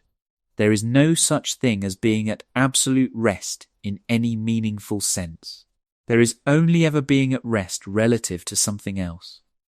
This single principle sits at the very foundation of relativity, and it is one of the most thoroughly confirmed ideas in all of physics. Now take that same sealed windowless room and place it on a slowly turning platform instead. Suddenly, everything changes. You would feel it immediately. Objects drift outward toward the walls. A hanging pendulum refuses to hang perfectly straight. Water sitting in a bowl climbs noticeably up the sides while dipping slightly in the center. A gyroscope sitting quietly in the corner slowly, steadily reorients itself over time. And from those observations alone, using nothing but equipment already sitting inside that sealed room, you could calculate exactly how fast you were rotating, and about precisely which axis, without ever once looking outside. You cannot ever determine how fast you're moving in a straight line. You can always determine exactly how fast you're turning. The scientist who first properly saw how profound this was made the point using a simple bucket of water. Hang a bucket by a tightly twisted rope and then release it. At first, the bucket itself spins, while the water inside it stays behind, and the water's surface remains completely flat. Then, gradually, friction drags the water up to speed along with the bucket, and as it finally begins rotating too, its surface curves upward, climbing the sides of the bucket. Now reach in and abruptly grab the bucket to stop it. For a brief moment, the water keeps right on spinning, and remarkably, its surface stays curved, even though the water is now rotating rapidly relative to a bucket that is completely still. Which means the curve in that surface has absolutely nothing to do with the water's motion relative to its container at all. It's tracking something else entirely, some kind of absolute rotation, measured relative to nothing in particular that you could actually point to. He pushed the argument even further with a second thought experiment that's even more uncomfortable to sit with. Imagine 2 identical spheres connected by a length of cord, floating alone in an otherwise completely empty universe. Nothing else exists anywhere. No stars, no other matter, no reference points of any kind whatsoever. Now suppose that pair is slowly rotating around their shared center. There would be measurable tension running through that connecting cord. You could feel it. You could calculate their exact rotation rate from it. Rotating relative to what, exactly? There is nothing else anywhere in that entire universe to rotate relative to, and yet the cord is still taut. His conclusion, uncomfortable as it clearly made him, was that space itself must be a genuinely real, absolute background, something rotation gets measured against, even when that space is otherwise completely and utterly empty. A physicist later turned this same underlying argument into a public spectacle everyone could witness for themselves. He suspended an enormous pendulum from the ceiling of a grand domed hall, set it gently swinging, and attached a small pin to its underside that traced a fine line through a bed of sand below. A pendulum swinging freely, left entirely alone, does not turn its plane of motion. Nothing is pushing it sideways. And yet, as the hours slowly passed, the line traced in the sand steadily crept around, degree by degree, and by the end of a full day it had visibly rotated. The pendulum itself wasn't moving at all. The entire building was quietly turning underneath it, and anyone in the room could simply walk up and watch it happen with their own eyes. For a great many people at the time, that was the very first direct, tangible proof they had ever personally witnessed that the Earth genuinely rotates, requiring no trust in some distant astronomer's word about the sky at all. It was right there, visibly drawing a line through sand. I want to pause on just how strange this really is, because it deserves a moment of proper attention. You can be carried across the universe at absolutely any speed imaginable and never once know it. You're being carried right now through 5 separate, nested layers of motion at hundreds of kilometers a second, and not one of them is detectable through any sensation available to you, or through any experiment you could ever hope to run inside a sealed room. Speed, it turns out, isn't really a fact about you at all. It's a fact about the relationship between you and something else. But rotation is different. Rotation is a fact about you alone. Turn by even a single degree, and physics simply knows there is no possible way to hide it, no reference frame anywhere from which it quietly disappears, no perspective you could adopt from which you are somehow not rotating. It's written into your circumstances in a way that ordinary velocity simply never is, and remarkably there still isn't any universally agreed explanation for why that should be true. One philosopher, writing in the late 19th century, found the original explanation deeply unsatisfying, arguing it was essentially a kind of cheat. He pointed out that the thought experiment involving an empty universe isn't really an experiment at all, because it's something nobody could ever actually go and perform. In the real, observable world, that water in the bucket isn't rotating relative to absolutely nothing. It's rotating relative to the distant stars scattered across the sky. His suggestion, offered more as a provocative idea than a fully worked out theory, was that the entire distribution of matter across the universe might somehow be responsible for defining what genuinely counts as not rotating in the first place. He noted, somewhat dryly, that Newton's bucket was only a few inches thick, and that nobody actually knew what might happen if the walls of that vessel were, in his own words, several leagues thick and correspondingly massive. Einstein found this idea genuinely compelling.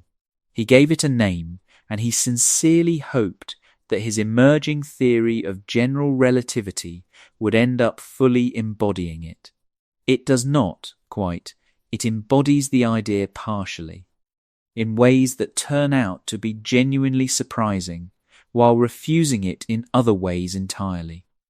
That remains the honest state of the question, and it has remained the honest state of the question for well over 100 years now. Here's the part general relativity actually does successfully deliver, and it is genuinely remarkable. A rotating mass drags the very geometry of space-time around along with it. Not simply the nearby matter, but the underlying geometry of space and time itself. Space in the immediate vicinity of a spinning body gets slowly wound around it, and anything sitting within that space gets carried along whether it wants to be or not. This effect is called frame dragging, and it means the earlier suggestion was, at least partly, correct. The local definition of what counts as not rotating really is influenced by the surrounding matter after all. Actually measuring this effect took nearly half a century, thousands of researchers, and one of the single most demanding experiments ever launched into orbit. A dedicated satellite carried 4 gyroscopes made from spheres of fused quartz, machined to be so close to perfectly round that if one were scaled up to the size of the entire Earth, its tallest mountain would rise only a couple of meters, among the most nearly spherical objects human beings have ever manufactured. Cooled to extraordinarily low temperatures, spun up, and monitored with instruments sensitive enough to detect fields produced by a single electron's worth of circulating current, the satellite pointed itself at a distant guide star and simply waited patiently while the Earth's own mass and its own rotation gradually turned those gyroscopes, ever so slightly, over the course of a full year in orbit. The measured result matched theoretical predictions closely, confirming both effects, the pure curvature caused by the Earth's mass and the additional separate twisting caused specifically by the Earth's rotation, exactly as general relativity had predicted. To understand just how small that second effect really is, the total measured drift amounted to an angle roughly comparable to the width of a single human hair viewed from half a kilometre away.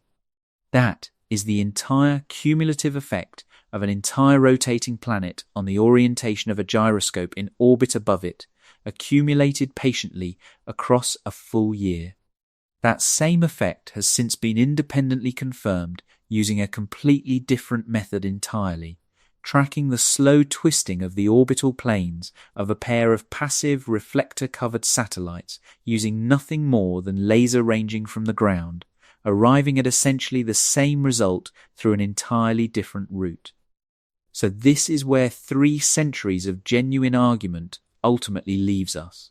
Rotation is real in a way that ordinary motion simply isn't. A sealed, windowless room really can measure its own spin from the inside. One perspective insists this proves space itself must be an absolute real thing. Another suggests the distant stars are somehow quietly responsible instead. General relativity hoped to settle the question cleanly, and instead produced a theory that offers only half an answer, leaving the deeper question genuinely open. Nobody has ever fully closed it. And notice what all of this actually means for the thread we've been carefully following all night. A quantity you cannot possibly hide is a quantity that can never quietly slip away unnoticed either. There is no available frame you could retreat into where your own rotation simply stops being counted.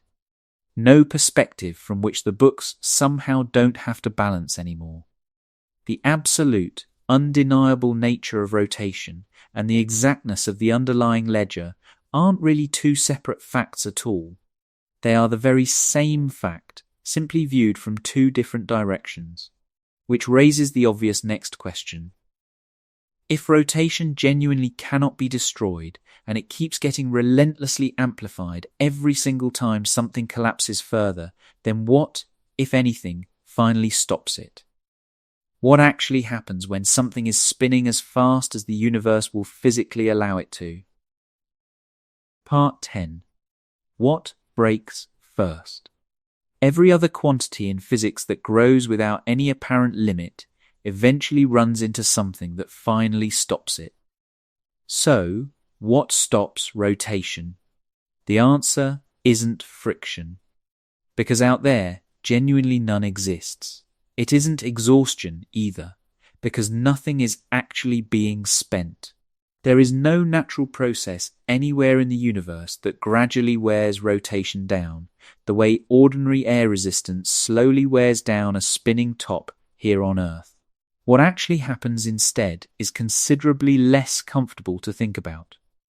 Rotation keeps increasing right up until something structural finally fails. Start with the neutron star, because it's the case where that failure is most obvious.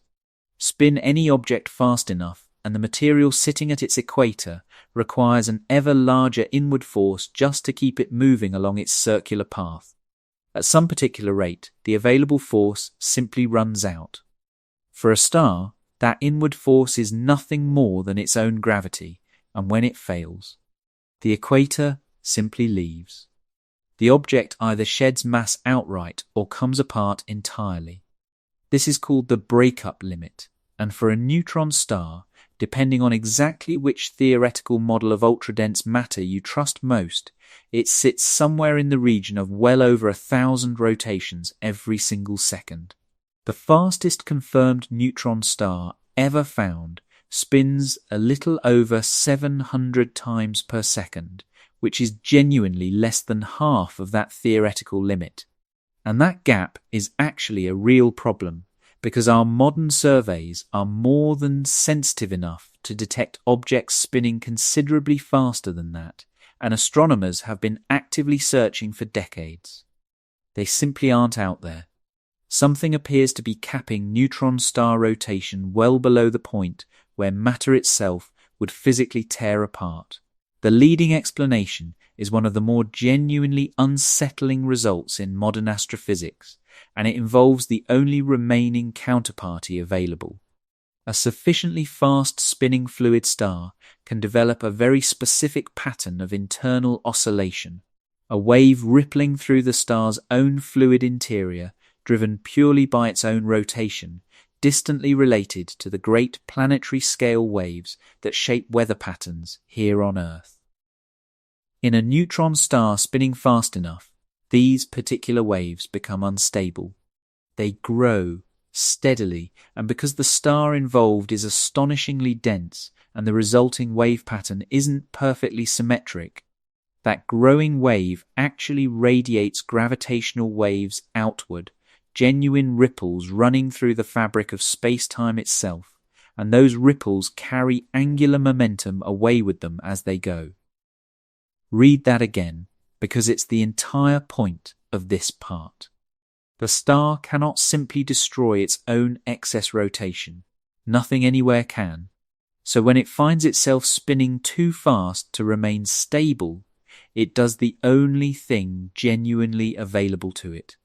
It hands its angular momentum off to space-time itself, and space-time carries it away, permanently at the speed of light, never once coming back. There's a related lesson buried in exactly how these ultra-fast pulsars became that fast in the first place, and it's the same ledger running in reverse. These millisecond pulsars aren't actually young objects at all.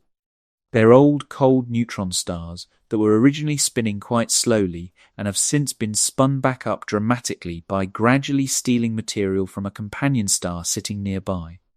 Matter spirals steadily inward through a disk, and when it eventually lands on the neutron star's surface, it delivers not just its raw mass, but its angular momentum along with it.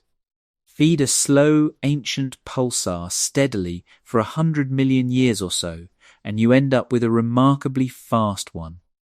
That rotation was never manufactured out of nothing. It was quietly taken from the orbital motion of a companion star that is slowly, patiently being consumed. And wherever rotation does appear to genuinely decline over time, you can usually find exactly where the payment went. One famous pulsar, born inside a supernova witnessed directly from Earth nearly 1,000 years ago, still spins roughly 30 times every second today, and it is measurably steadily slowing down. Its rotation period lengthens by only a handful of nanoseconds each day, which sounds like nothing at all until you actually calculate what that represents in terms of raw energy. The rotational energy being shed by that pulsar turns out to almost exactly match the energy required to keep the entire glowing nebula surrounding it lit up, an enormous cloud spanning several light years across that has been steadily glowing ever since that ancient explosion first occurred. That nebula isn't being powered by the original explosion at all. That explosion finished releasing its energy long ago. It's being powered by the slow ongoing spin down of the corpse left behind. Anyone looking at that glowing cloud through a telescope tonight is, quite literally, watching angular momentum being converted into visible light in real time. Now consider the other kind of limit, one that isn't about material strength failing at all, but about geometry itself. Black holes rotate too, and there is a firm maximum to how fast they're allowed to spin. It isn't a ceiling imposed by the strength of any substance, since a black hole has no substance left to speak of in any conventional sense. It's imposed purely by the geometry of space-time itself. The exact mathematical description of a rotating black hole was worked out in the early 1960s, decades after the far simpler non-rotating case had already been solved, and it's widely regarded as one of the more genuinely difficult calculations in the entire history of the subject. In that solution, a black hole's spin is expressed as a number ranging from 0 all the way up to a hard theoretical wall at exactly 1. Push a black hole's rotation past that particular value, and its protective event horizon would simply disappear entirely, exposing the singularity underneath directly to the rest of the universe. An outcome the overwhelming majority of physicists strongly believe nature simply forbids, though nobody has ever actually managed to prove that it does. Real black holes, as it turns out, get remarkably close to that limit. Several that astronomers have carefully studied appear to be spinning at well over 98% of that absolute theoretical maximum, close enough to the true geometric ceiling that there is barely any room left at all to spin any faster. And because essentially every black hole in existence forms out of already rotating material and then continues growing by steadily consuming more rotating material afterward, the simple, tidy, perfectly non-rotating black hole described in every introductory textbook is almost certainly a description of something that has never actually existed anywhere in reality. Get close enough to one of these rapidly spinning black holes, and the strangeness stops being purely mathematical and becomes something startlingly physical. Just outside the event horizon of a rotating black hole lies a region where something happens that has no real equivalent anywhere else in the universe. Space-time itself is being dragged around so violently and so forcefully that simply standing still relative to the distant stars becomes flatly impossible. Not merely difficult. Impossible. No amount of thrust, no engine of any conceivable power could ever hold you perfectly stationary there. You would be sitting inside a region where the underlying geometry itself is actively turning, and everything caught inside it is forced to turn right along with it. You could still, in principle, escape that region.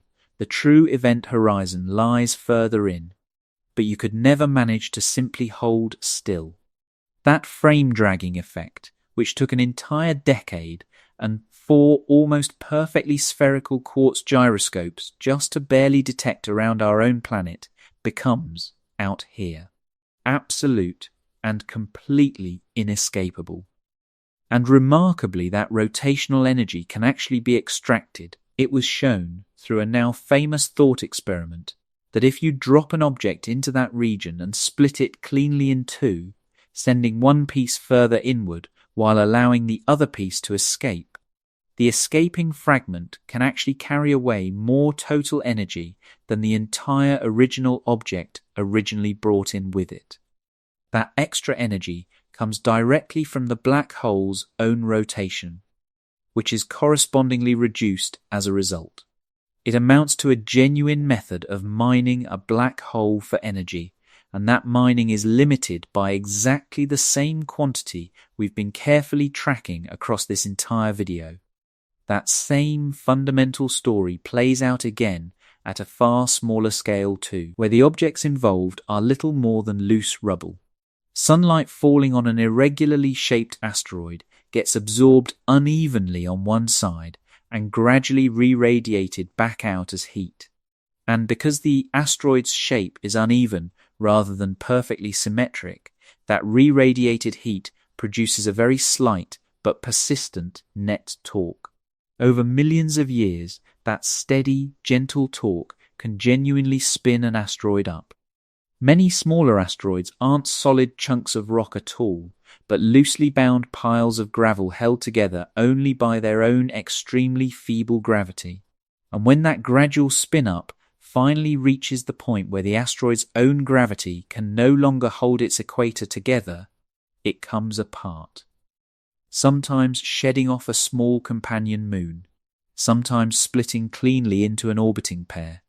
It's the exact same breakup limit as before, simply playing out at the scale of kilometers rather than entire stars, driven by nothing more dramatic than ordinary sunlight.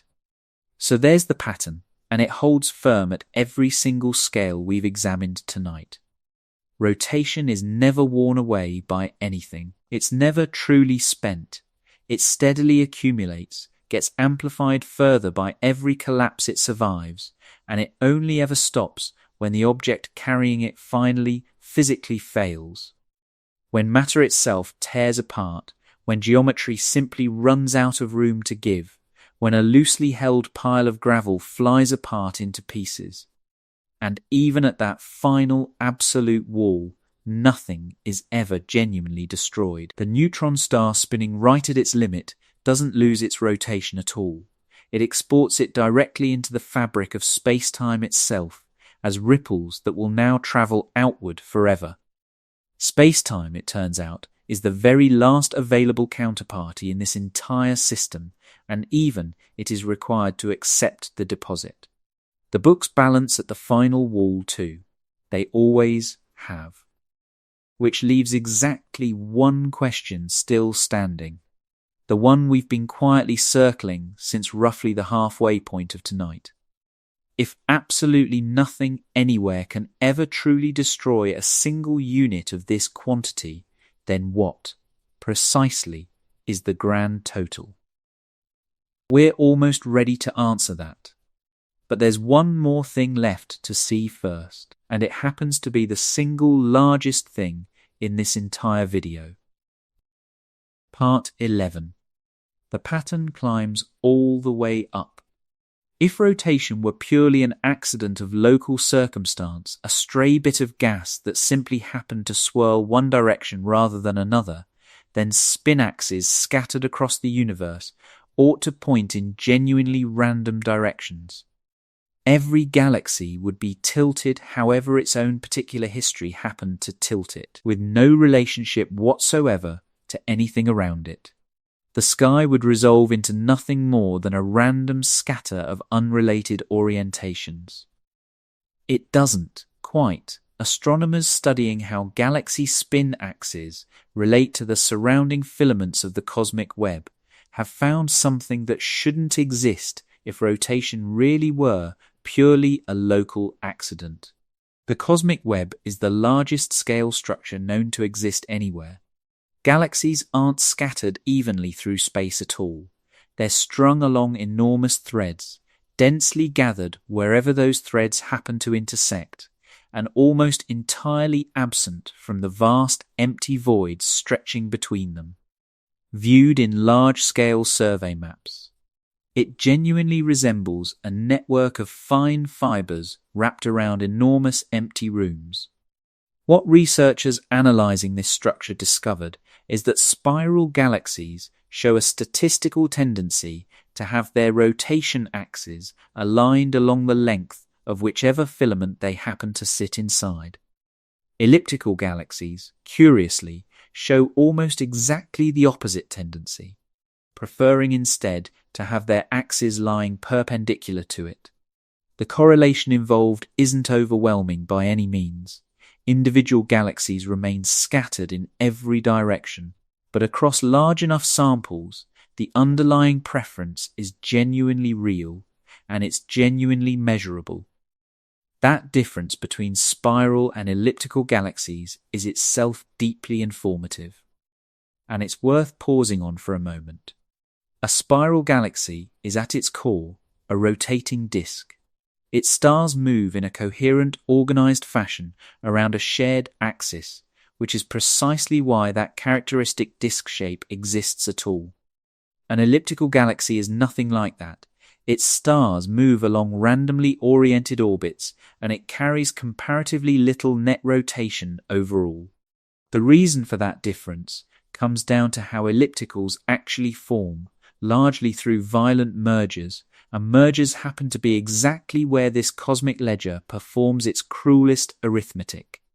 Combine two galaxies whose individual rotations point in different, even opposing directions, and the resulting merged object ends up holding the sum of both contributions, which, when those contributions largely cancel each other out, can be dramatically less than either galaxy started out with individually.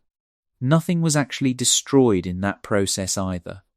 The opposing contributions simply cancelled out within the total, and the energy that used to exist as coherent, organized rotation now exists instead as disorganized motion, scattered across countless different directions all at once.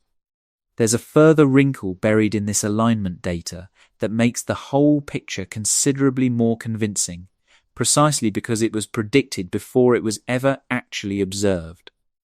The preferred orientation of a galaxy's spin axis appears to depend directly on its overall mass. Below a certain mass threshold, spin axes tend to line up along the filament. Above that same threshold, they tend to lie across it instead. Somewhere in between sits a specific crossover point, a mass at which that preference flips entirely. Detailed computer simulations of large-scale structure formation reproduce exactly this behavior. And the underlying reason turns out to be that lower mass galaxies mostly acquire their rotation from gas steadily flowing toward them along the length of the filament itself, while higher mass galaxies have grown primarily by swallowing other galaxies arriving from directions the filament itself doesn't particularly favor. Two genuinely different formation histories, producing two genuinely different orientations, with one clean crossover point sitting between them. The fact that such a specific prediction emerged from theoretical models before the observational surveys were even sensitive enough to properly check it is a large part of why this entire picture is now widely trusted.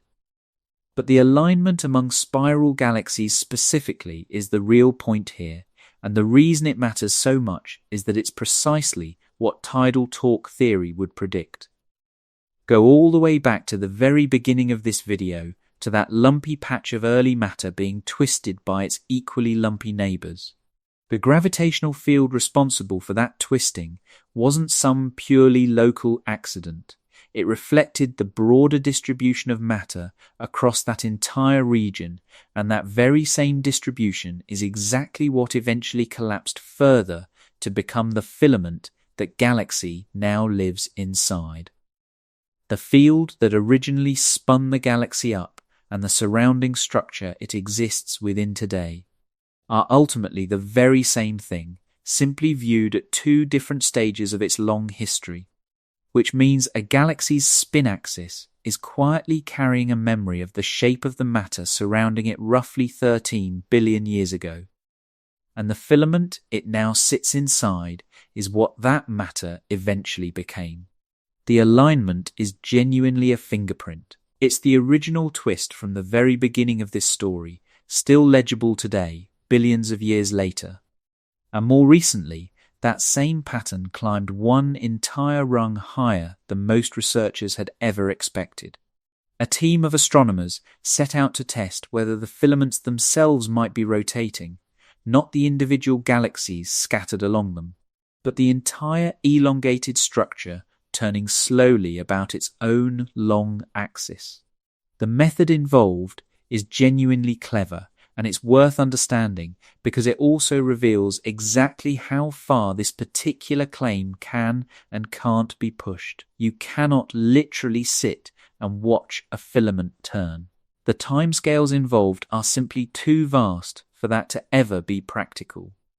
What you can do instead is carefully examine the individual galaxies scattered along that filament and measure their velocities along your line of sight using redshift. If a filament really is rotating about its own long axis, then galaxies sitting on one side of its central spine should appear to be moving steadily toward you, while galaxies on the opposite side should appear to be steadily moving away, systematically and consistently. That particular difference is genuinely tiny and easily lost in noise for any single filament examined on its own. So researchers instead identified thousands of separate filaments, carefully oriented them all in a consistent way, and effectively stacked them together, letting the random individual motions average themselves out, while any genuinely shared, common signal steadily accumulated. The signal turned out to be there. Galaxies sitting on one side of the spine were systematically shifted toward the red end of the spectrum, while galaxies on the opposite side were systematically shifted toward the blue end, exactly consistent with the entire structure genuinely rotating. These particular filaments stretch for hundreds of millions of light years in length, while measuring only a small fraction of that across their width. Threads whose overall length represents a genuinely substantial fraction of the entire observable universe. If that result holds up under further scrutiny, these filaments would represent the single largest objects ever confirmed to carry any angular momentum at all. Try to properly hold the scale of that for a moment, slowly, because these numbers stop meaning anything at all if you rush through them. Light takes only minutes to reach us from our own sun. It takes years to reach the very nearest neighbouring star. It takes roughly 100,000 years just to cross our own galaxy from one side to the other. And a single filament is a structure so vast that light itself would require hundreds of millions of years just to travel its entire length, a single thread containing thousands of individual galaxies strung along it like beads on a string. Each one of those galaxies containing tens or hundreds of billions of stars in its own right. That is the object now being discussed. And the claim, tentative as it currently is that the entire thing is genuinely turning. I want to be genuinely careful here because the researchers who published this result described it themselves as a possible detection. And that carefully chosen word isn't modesty, it's simply accuracy. This is a statistical signal extracted from stacking together thousands of individual filaments, not a direct image of any single structure visibly turning. And stacking analyses of this kind are exactly the sort of approach that can go subtly wrong in ways that take considerable time to fully untangle. This sits right at the frontier of current research, and it is actively still being tested. Some of that testing has already produced encouraging results. A single individual filament was subsequently examined entirely on its own without any stacking involved at all, and it too showed clear evidence of rotation, one genuine object, rather than a statistical average drawn from thousands. That result meaningfully strengthens the overall case without yet fully settling it. So here, finally, is where the long census we began nearly 2 hours ago comes to rest. Atoms turn. Planets turn, stars turn. The collapsed corpses of dead stars turn, some of them hundreds of times every single second. Black holes turn right up against the absolute geometric limit imposed by space-time itself. Galaxies turn. And the vast threads that those galaxies are strung along, the largest coherent structures known to exist anywhere, appear to turn as well. At every single scale that has ever been carefully examined, from the subatomic all the way up to structures spanning a genuinely measurable fraction of the entire observable universe, the answer has always come back exactly the same. There is no level at which the turning simply stops. There is no size at which objects finally settle down and hold still, which makes what comes next the single strangest fact in this entire subject, because there is exactly one remaining scale left to check. And at that final scale, and only at that final scale, the answer changes completely. Part 12. The stillness underneath everything. We've been climbing for a very long time now. So let's finally go all the way to the top. Pull back until the Earth is nothing more than a point. Pull back further until the entire galaxy is only a faint smudge. Pull back until galaxies themselves become individual specks scattered across the darkness, and those specks slowly resolve into threads. And those threads resolve into a vast, tangled network of filaments wrapped around enormous empty voids.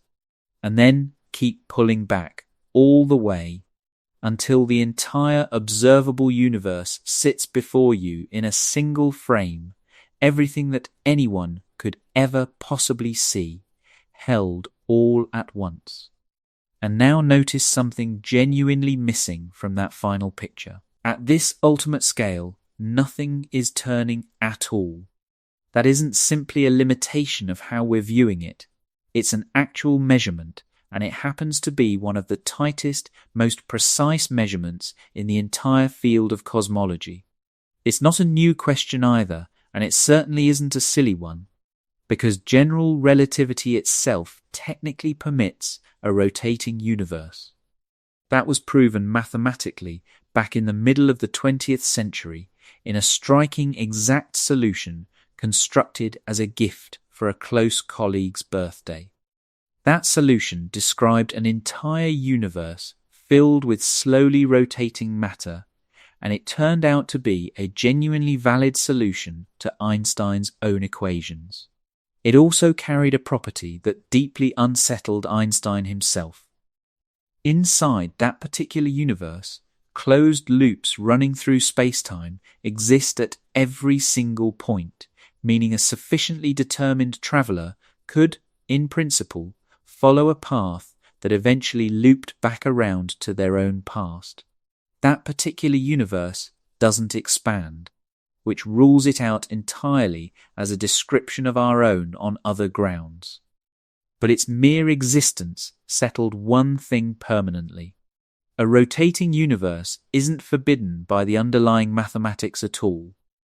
Whether our own universe actually rotates is a question you have to go out and genuinely check. So how would you even check something like that? A rotating universe isn't something you could ever step outside of and observe from some distant vantage point. There is no outside to step into. And I should quickly clear up a common point of confusion here, because there's a well-known measurement that sounds like it might contradict everything I'm about to say. We are, in fact, moving relative to the oldest light in the universe, the faint background radiation left over from its earliest moments. Our entire galaxy, along with everything gravitationally bound to it, is drifting through that ancient light at several hundred kilometers a second, and the effect is clearly visible, showing up as one side of the sky appearing very slightly warmer than the other, simply the ordinary consequence of our own motion. So there genuinely is a sense in which we can measure something close to an absolute velocity, though strictly only relative to that radiation, which is a specific physical thing rather than some abstract background frame belonging to the universe as a whole. And crucially, that particular measurement describes a straight line motion. We are moving in a simple, straight trajectory through the oldest light in existence. That is a completely separate quantity from rotation, and it tells us nothing whatsoever about whether the universe as a whole is actually turning. But genuine rotation would leave its own distinct mark. If the universe as a whole possessed some net overall rotation, it would necessarily have a preferred axis, and its expansion would have to proceed differently along that axis compared to everywhere else.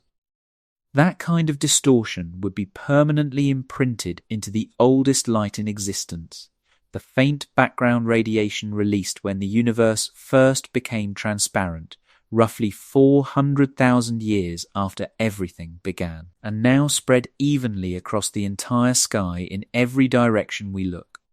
A genuinely rotating universe would twist the pattern of warm and cool spots within that ancient light into a very specific, recognizable spiral shape. Nothing local, nothing happening within any individual galaxy or cluster could ever produce that particular pattern. It would be a signature belonging to the universe as an undivided whole, and it would either be sitting there or it simply wouldn't. The full mathematical catalogue of every possible shape such a rotating universe could theoretically take was actually worked out decades before there was any cosmological reason to even need it, purely as an abstract exercise in geometry. Sorting through the different ways a space could be uniform without necessarily being the same in every direction. Those mathematical categories sat quietly unused for a very long time, until cosmology eventually caught up and genuinely needed them. The definitive modern test finally arrived through a detailed analysis combining both the temperature pattern and the polarization pattern of that ancient background light together, allowing every possible degree of freedom in these theoretical geometries to vary simultaneously, so that no particular combination of effects could quietly hide from detection. The resulting limit on how much overall rotation the universe as a whole could possibly possess, relative to the rate at which it's currently expanding, came out extraordinarily small, an order of magnitude tighter than anything achieved in any previous analysis. And when every conceivable way the universe could be lopsided was considered together, the data overwhelmingly disfavored any meaningful anisotropic expansion at all. Put simply, across the universe's entire history, the total amount by which it has rotated is genuinely consistent with exactly zero. And if it isn't precisely zero, it's smaller than roughly 1 part in 10 billion of a complete rotation. The universe itself is not spinning. Everything inside it is. Every planet, every star, every collapsed stellar corpse, every black hole, every galaxy, every vast filament, without a single documented exception anywhere, at any scale. And the container all of it exists within is, by every measurement we currently have, perfectly, absolutely still. There is one honest challenge worth mentioning here, because I promised earlier to be upfront about genuine disagreements. A small number of researchers have argued across a handful of published papers that spiral galaxies don't actually divide evenly between those appearing to rotate clockwise from our particular vantage point and those appearing to rotate counterclockwise, reporting a small but statistically meaningful excess favoring one direction over the other in certain deep field surveys. The most plausible explanation for that particular asymmetry, offered by the very researchers reporting it, involves the fact that our own galaxy is itself rotating, and we are sitting inside it, moving along with it. Distant galaxies, whose rotation happens to run opposite to our own, would, due to a subtle Doppler effect, appear very slightly brighter than those rotating along with us. And in any survey with a brightness cutoff, which every survey inevitably has, being very slightly brighter translates directly into being very slightly more likely to actually make it into the final catalogue at all. A selection effect of exactly this kind could easily produce precisely this observed asymmetry, even starting from a universe whose true underlying distribution is perfectly even in every direction. There are other plausible, entirely non-cosmological explanations too, involving subtle handedness biases baked into automated image classification methods. None of this makes the original observation uninteresting. It simply means the interpretation remains genuinely unsettled, which is a very different thing entirely. The measurement drawn from the ancient background light itself, though, still stands, and I think it's telling us something genuinely difficult to comfortably sit with. If the grand total really is zero, and yet every single object within the universe is unmistakably turning, then every individual rotation out there is necessarily being cancelled out by some equal and opposite rotation existing somewhere else entirely. The Earth's own spin isn't simply something the Earth independently possesses. It's one half of a matched pair sitting somewhere out there, though not anywhere you could ever meaningfully point toward, because that cancellation happened at scales and during eras so ancient they no longer correspond to any location that still exists in any recognizable form. There is, out there, an equal and opposite contribution that balances the Earth's spin-out exactly. The original patch that twisted our own patch was, in turn, twisted back by exactly the same amount. That original material has long since been completely rearranged into entirely different galaxies and different stars altogether, and whatever, wherever, is currently holding the precise counterpart to our own planet's rotation, we will genuinely never see it, and we will never know what it has become. Every single spinning object anywhere in this universe is simply one entry within an enormous cosmic double-entry ledger whose final bottom line comes out, as best anyone has ever been able to measure, to nothing at all. That leaves exactly one thing left to explain tonight, and the reason isn't that the universe simply happened, by pure coincidence, to come out perfectly balanced. The real reason turns out to be considerably stranger than that. Everything in the universe spins, in the end, because the universe itself does not. Space has no preferred direction, which is precisely why rotation, once it exists anywhere, can never simply fade away or be destroyed.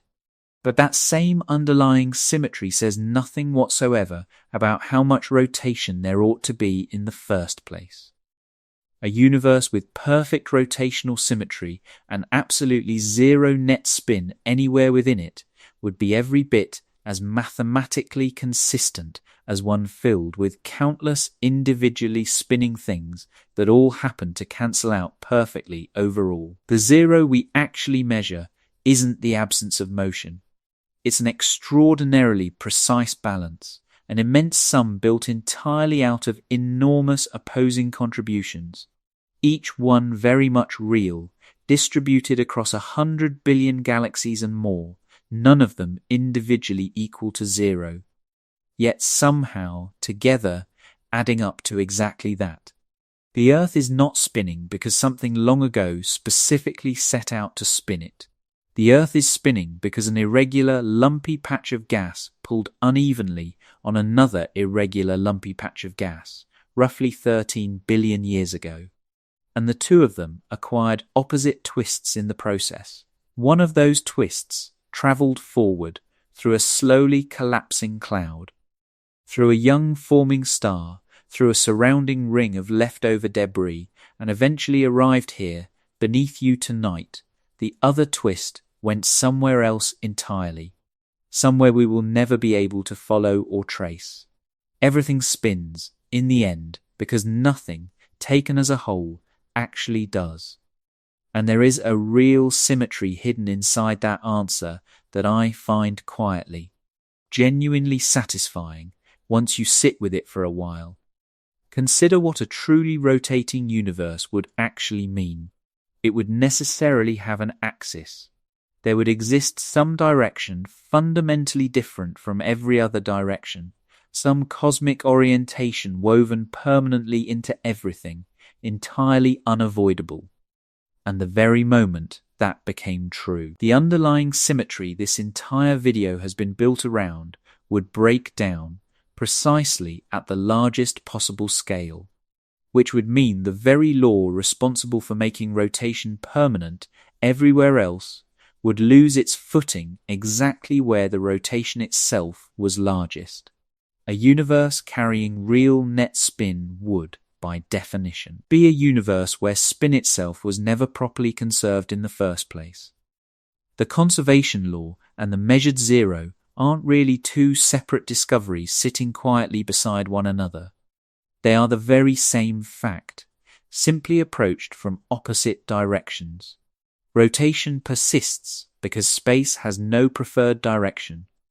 Space has no preferred direction because the total rotation adds up to nothing at all. Each one is the very reason the other happens to be true. There remain two honest gaps in this story, and I promised honesty about them from the very beginning, because neither one is small. The first is that nobody can actually derive the specific amount of rotation involved from first principles. The underlying symmetry explains beautifully why rotation, once present, is conserved forever. It offers no explanation whatsoever for why there was ever any rotation to conserve in the first place, why the early universe wasn't instead perfectly flat and motionless everywhere, respecting the exact same symmetry while carrying no rotation anywhere at all. The best current explanation traces everything back to the tiny density fluctuations present in the earliest universe, and traces those, in turn, back to quantum fluctuations, stretched out to cosmic scale during an extraordinarily brief early period of expansion. Which means that, on our best current understanding, the very spin of the planet beneath you tonight is ultimately the amplified residue of quantum noise, present in an almost perfectly empty universe. Noise magnified first through cosmic inflation, then twisted into a genuine torque by uneven gravity, then multiplied further, again and again, through repeated gravitational collapse across 13 billion years. Whether that counts as a complete explanation or as no real explanation at all likely depends entirely on how comfortable you personally are with a chain of causation that ultimately bottoms out in pure randomness. The second remaining gap is the one sitting quietly in the middle of tonight's story, and it never fully closed. Rotation is genuinely absolute, in a way ordinary straight-line motion simply never is. You could be carried anywhere at all, at any conceivable speed, and never once know it. You cannot be turned by even a single degree without physics somehow quietly knowing. One perspective insists this proves space itself must be a real physical thing in its own right. Another insists the surrounding matter of the universe is somehow directly responsible instead. General relativity hoped to fully settle the question, and instead produced a theory offering only half an answer.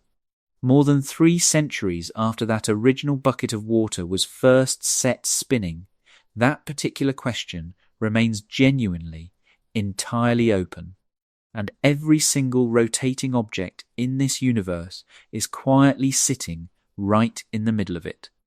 So let me leave you exactly where we started tonight. You are lying still. Nothing is pressing against you. Nothing you can feel is moving at all. And beneath you, right now, the planet is quietly turning, just as it has for roughly 4.5 billion years, with nothing driving it, nothing pushing it, nothing sustaining it at all. It was simply handed this rotation long ago by material that no longer exists, in an arrangement that no longer exists either. And tonight, as every night before it, it will hand a small fraction of that rotation onward to the moon, a few centimeters worth, exactly as it has every single night of your life, and every single night before there was ever anyone here at all to notice. Somewhere out there, in a direction nobody could ever hope to point toward, the precise counterpart to this planet's own rotation is being quietly carried by something we will never identify and never truly understand. And the sum of absolutely everything, every planet, every star, every pulsar, every black hole, every galaxy, every vast filament, everything that has ever turned across the entire history of the universe comes to nothing at all. So the next time you feel the stillness of your own room at night, remember what that stillness is actually made of. It is not the absence of motion. It is motion, perfectly balanced, everywhere at once, quietly cancelling itself into peace. The planet beneath you is still turning, still handing a sliver of itself to the moon, still carrying you through a universe built entirely out of things that spin and somehow, together, never move at all. You were born inside that balance, and you will fall asleep inside it again tonight, the same way you have every night of your life, without ever once feeling the weight of it.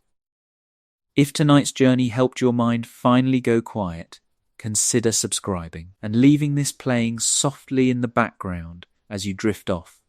There are other strange, gentle mysteries like this one waiting for you here, saved for the next time you need somewhere calm to land. Sleep well.